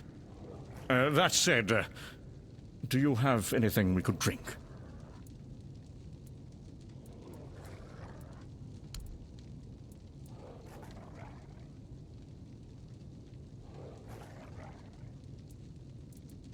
Finally! Someone with proper manners. Everyone else around here just takes and takes. I've nearly forgotten what kindness feels like. But never mind all that. Come, sit, feel at home. What's the word out there? Still cheering and selling cabbages while the world rots beneath their feet? The Camelosians? Upstarts and pretenders, the lot of them. And now they strut about, issuing orders about the weirdness coming. Convenient excuse to drive me from my ancestral home, isn't it? Believe? I've heard tales of the so-called weirdness ever since I was a child. Always coming, never arriving. Just another ghost story they use to control the weak-minded. My grandfather told me how the Camelosians used the same trick 50 years ago, to seize the eastern valleys. Danger coming, we must relocate for safety. And look who owns those fertile lands now. I wasn't born yesterday. This house has stood through worse than some mystical threat they can't even properly describe. They happened to themselves. Misfortune, betrayal, weakness. By the time it all landed on me, the gold was gone and the doors were already closing. And somehow I'm the one everyone points at. Survivors what? A nobody scraping by, begging favors. Better to die remembered here than live forgotten out there. And go where? Wander the roads like some beggar? My family has lived in this town for centuries. I'd rather be crushed beneath the stones my forefathers placed here than abandon them. My uncle's betrayal is what started it all. He convinced my father to invest the family fortune in a new mining venture in the northern hills. He said the ore will make us wealthier than ever. The mine flooded, the workers died, and the council demanded reparations that bled us dry. Then the vultures descended. Merchants calling in debts. Neighbors turning their backs. My father died of grief. And I inherited nothing. All alone? Not quite. There's one left. A servant. Stays up in that shed on the roof. She doesn't talk much, though. She's probably waiting for me to croak, so she can sell the place for scrap. But she'll be waiting a while. I've outlived better people.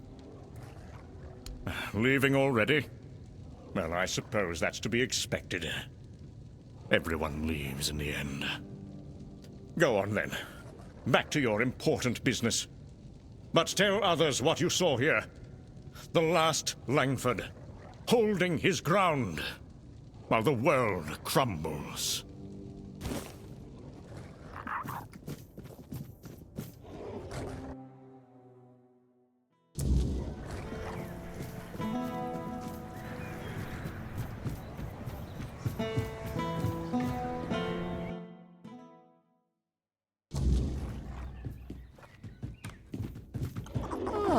Visitor, let me guess.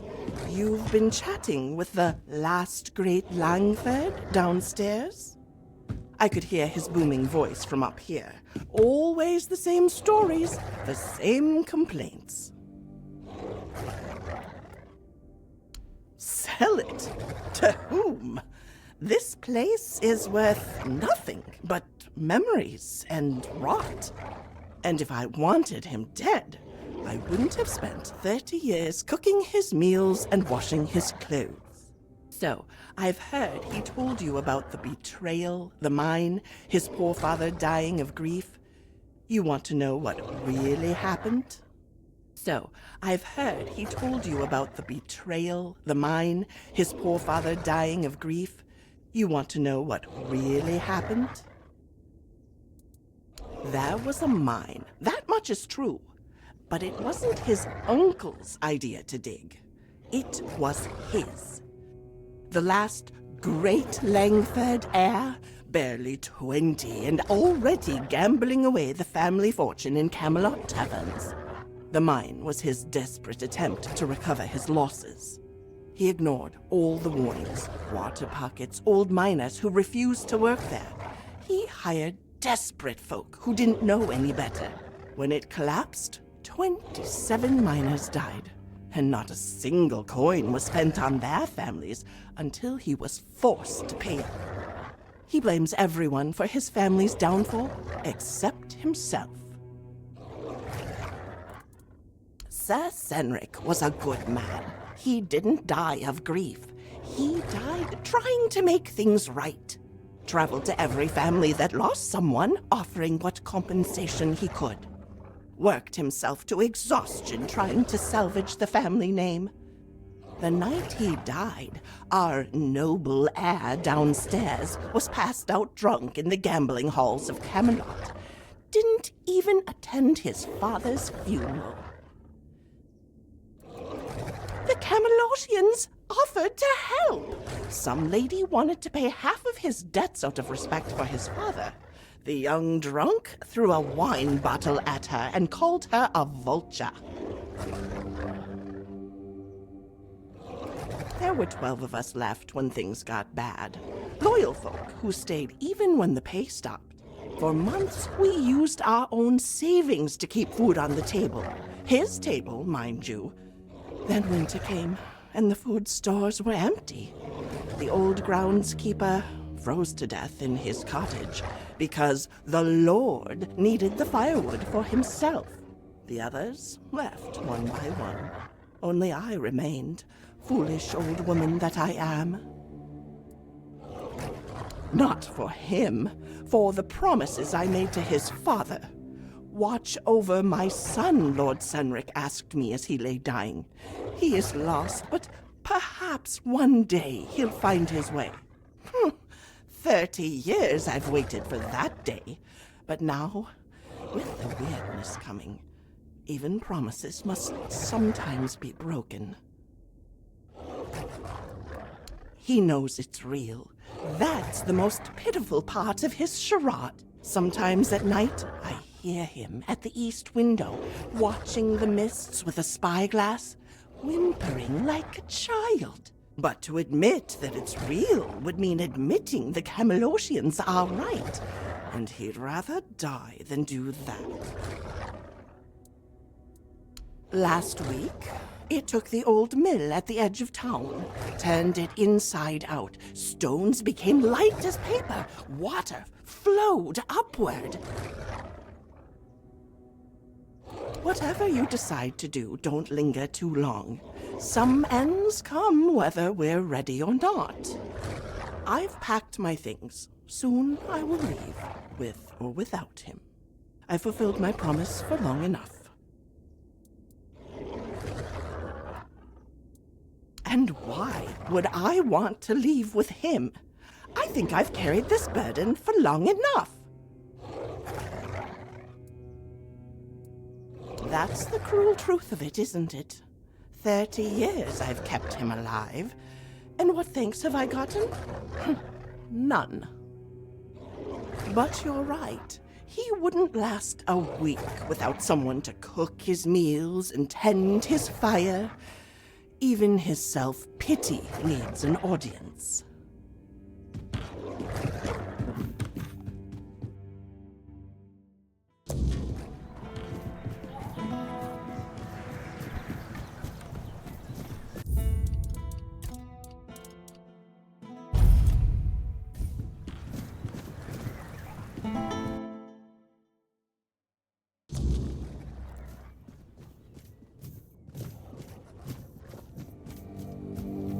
You startled me.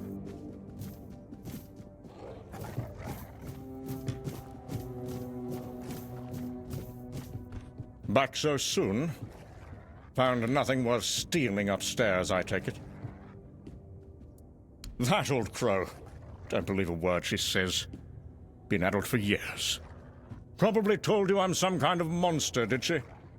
Always had a talent for dramatic tales. Not this nonsense again. The Langfords have weathered worse than some mysterious fog. This house has stood for generations, and it will stand for generations more.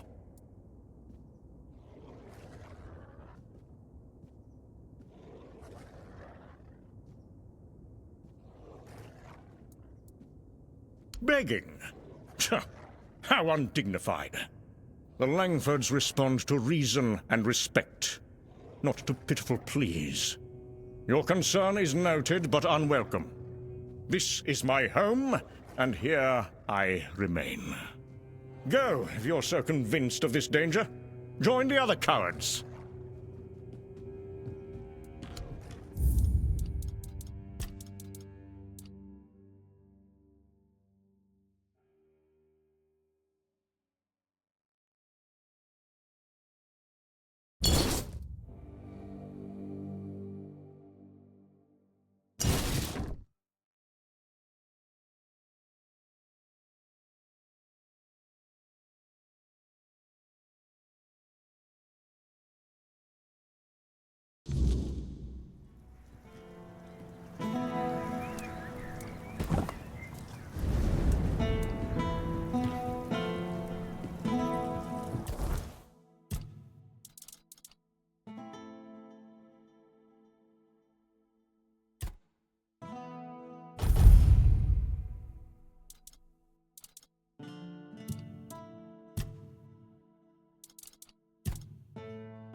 You doing okay?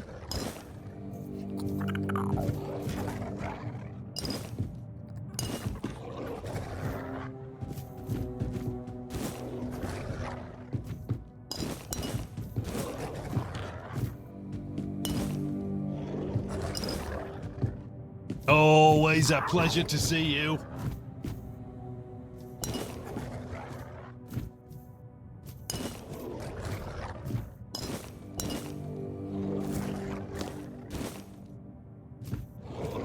You see all these people? Men hear this, men hear that. The weirdness is coming. The Red Death is raging. Camelot will eat your children. They scream and run around like headless chickens. But in the end, they all kick the bucket just the same. Am I wrong? Oh, but you can. You can and you should. What is there to be afraid of, eh? That the weirdness will come? Well, it will come, and you won't be slamming the door in its face. You won't say, "Bit of a bad time, Mr. Weirdness, could you drop by later?" You've got to accept that Avalon's going to hell soon, and enjoy the bit of life you've still got left.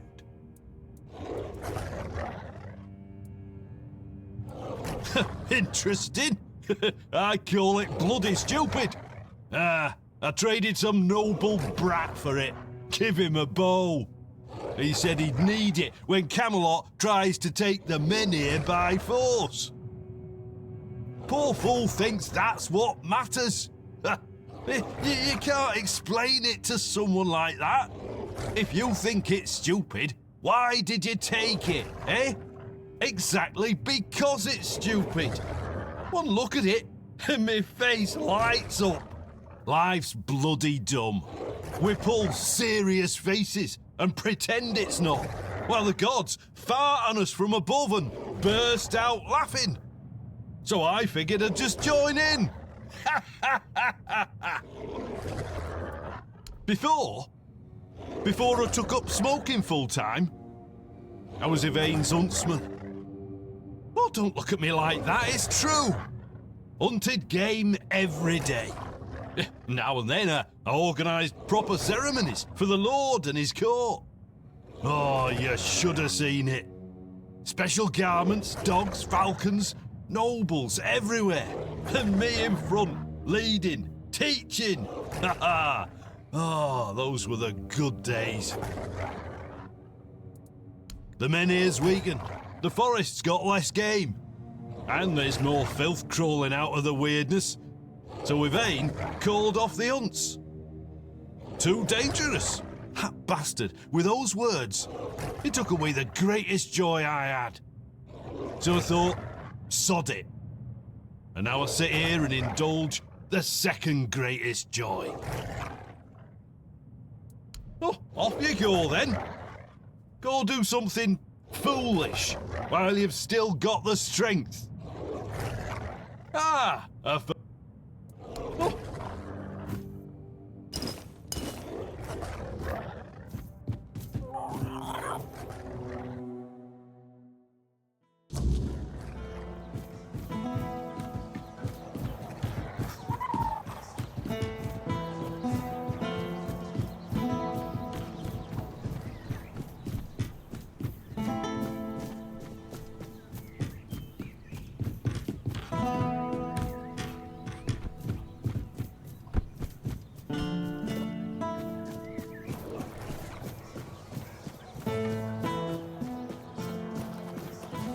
Hello there.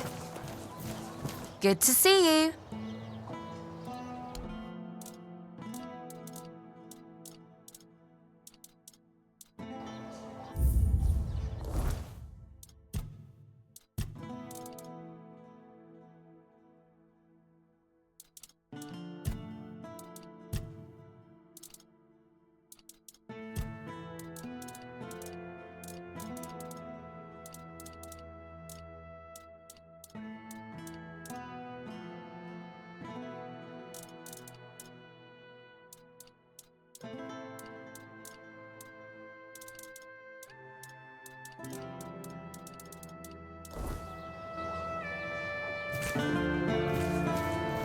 Nice to see you. Hello. Coming back to... Oh, how did it go? Did he read it? What did he say?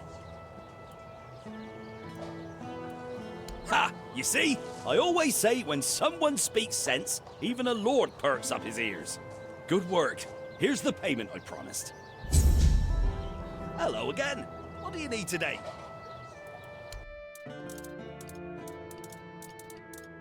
Leave it all. Oh, hello there. Got money? I've got elixirs.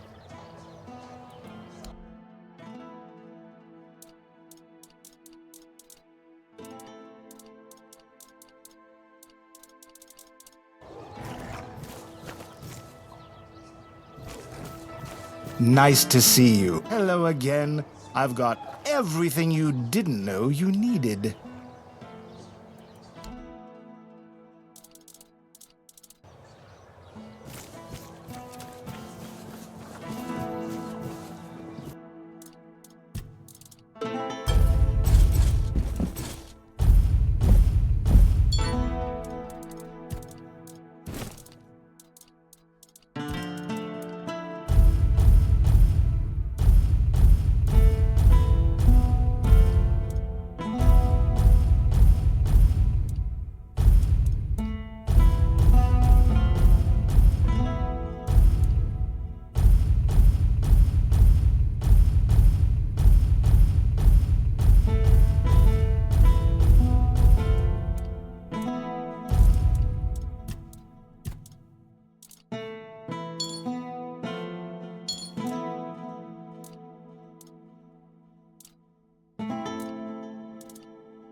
Help a soul out on your journey, will you?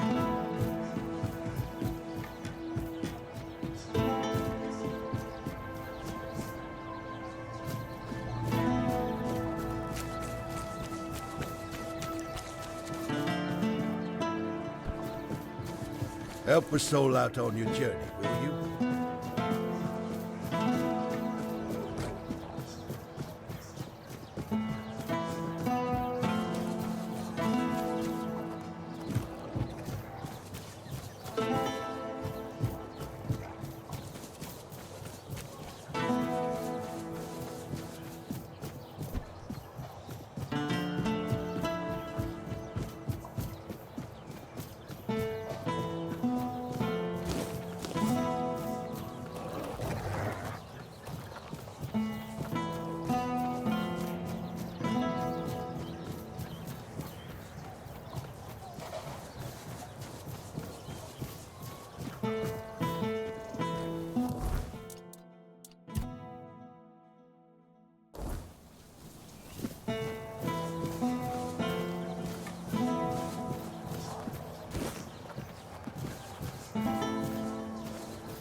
If you're here to chat, you've wasted a trip. Speak up or ship out. I've got things to sort.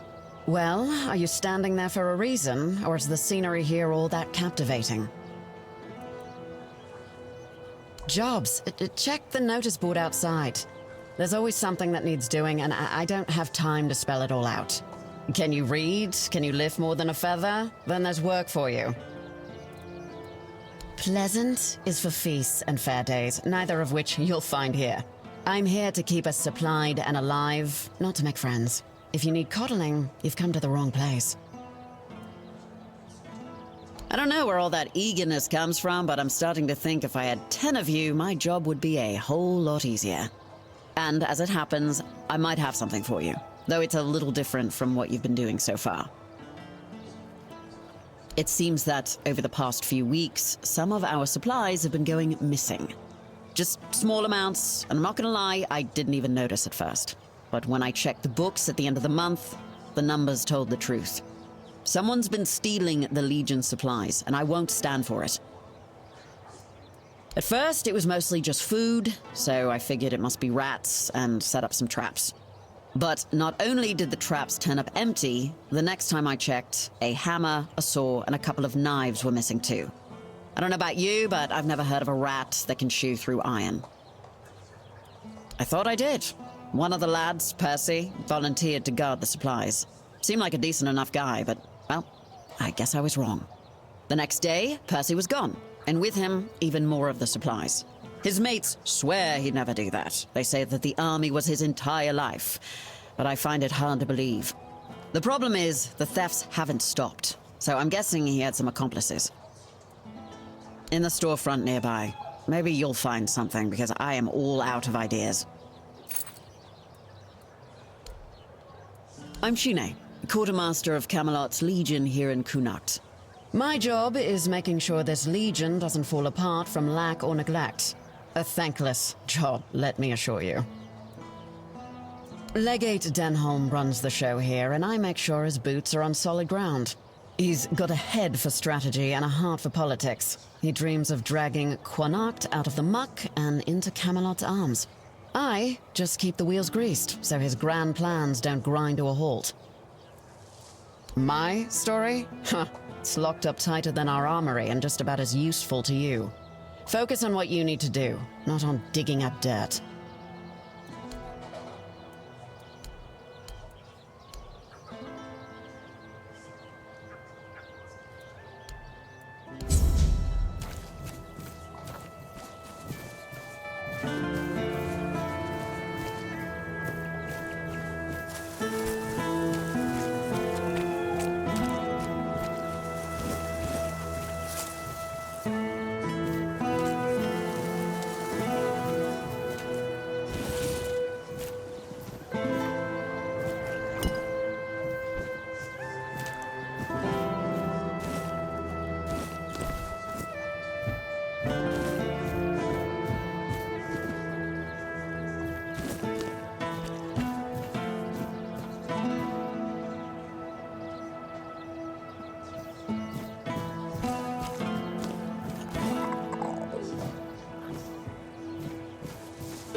If nobody's working the anvil, then it means the forge is closed, and it will stay closed until Beor gets better.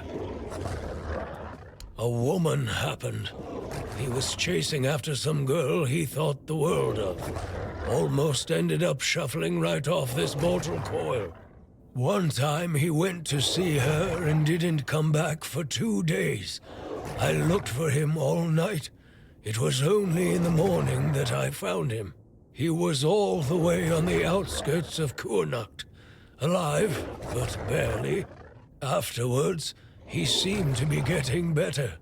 Everything went back to normal. For a while, I could see that he was starting to struggle with swinging the hammer. Until one day, he just passed out completely. Now he just lies there, barely breathing. I have no idea how to help him. The auntie, Maggot, none of them know what's wrong with him either. I told him that it's no use chasing after a girl, that she'll come to him if she wants to. Stupid kid. I feel bad for him. What do I care? Whatever happened there could have been her fault, so excuse me for not running to rescue her.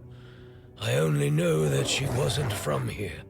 Beor's wound wasn't caused by a mere boar, oh no. Hell knows what happened there. He didn't want to tell me what actually happened. But I know that youngsters in love used to visit this one cave with a spring. It was all hogwash, if you ask me. Maybe they went there and were attacked by weird beasts or something. I don't know. To be fair, I don't give a damn now, and I didn't then either. I only cared that Beor was alive.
Seal looks good. Orders are orders. I'm glad, Firk, it's your problem now instead of ours. Let's move out, boys.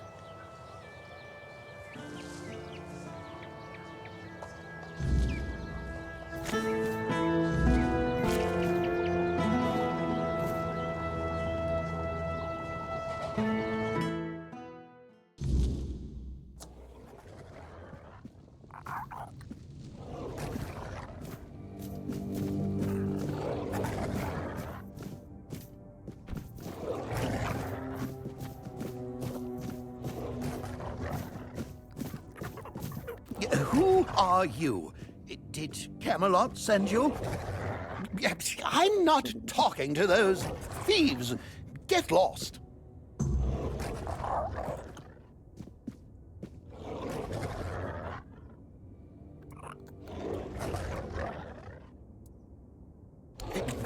I think it's quite obvious, isn't it?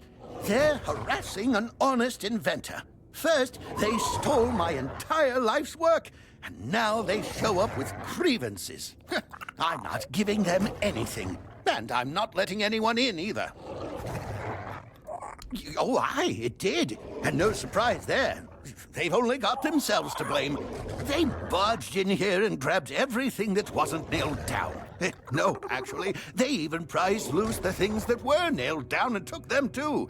Do you know what this device is? It's a pyrolusite stabilizer. And they took all the pyrolusite, but left the stabilizer behind. No wonder it blew up. Pyrolusite is a wondrous substance. It can create fire anywhere you are. All you need is a drop of pyrolusite, add a little spit, and there you have it. Oh, it also amplifies the power of weird fires. Isn't that marvelous? So, tell me, don't you think it's marvelous?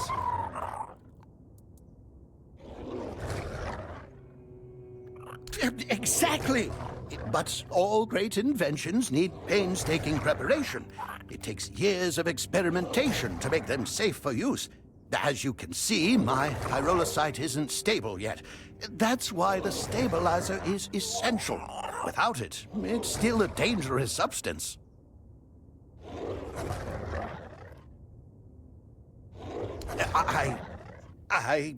Well, I was pretty agitated at the time.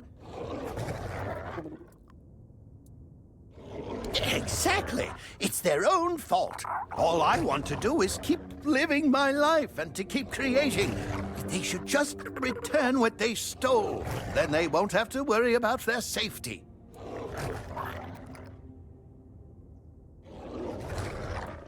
You would do that for me?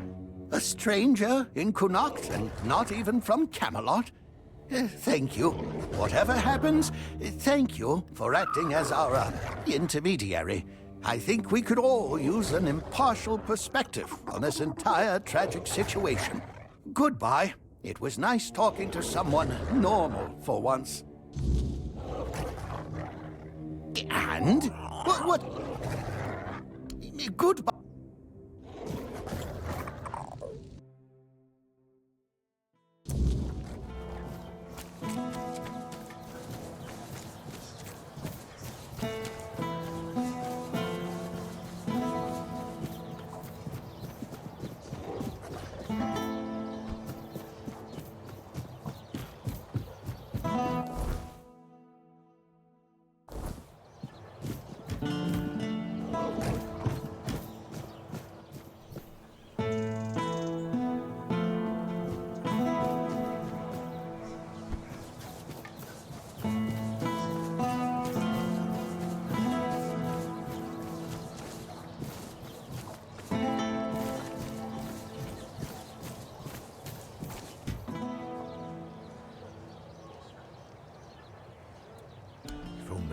Just one.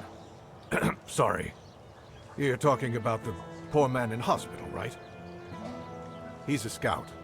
We've been preparing to evacuate the residence, and I sent him out a while back to make sure the route to Camelot was safe and clear.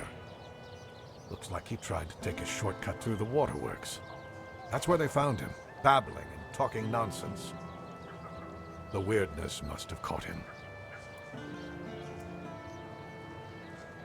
Pray to the All-Mother. Although, truth be told, although I've seen plenty fall victim to the weirdness, I've yet to see any divine intervention from our goddess. But you could help me.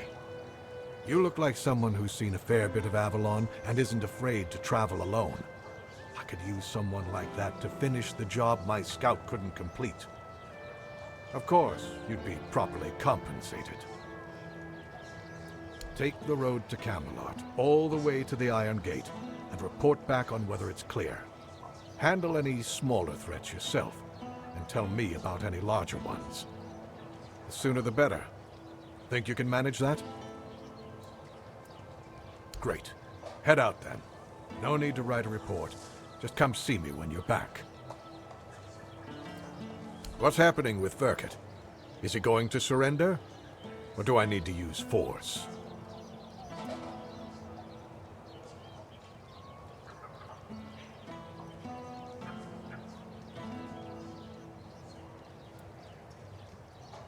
That's a serious accusation. Still, I suspected you might say something like that. I'll be honest with you. Firket is neither trusted nor well regarded among my soldiers, especially after the accident which, as you claim, they brought upon themselves. Fine. Firket will stay in Cuanacht, and his inventions will be returned. However, make sure that he takes proper care of them, so they no longer pose a threat to anyone. Here. This is for your excellently conducted investigation. Tell Firket of my decision. Let him make the necessary preparations.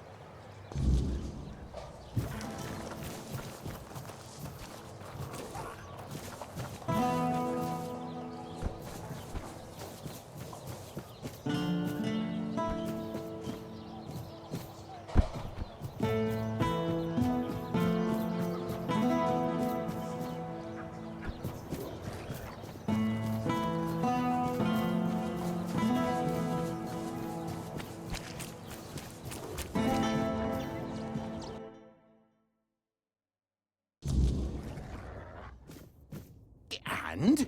What's our situation? What did Denholm say?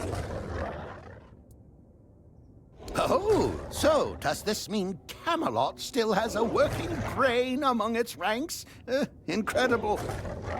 Very well. A deal is a deal. I'll begin production of weird candles, and you've done well.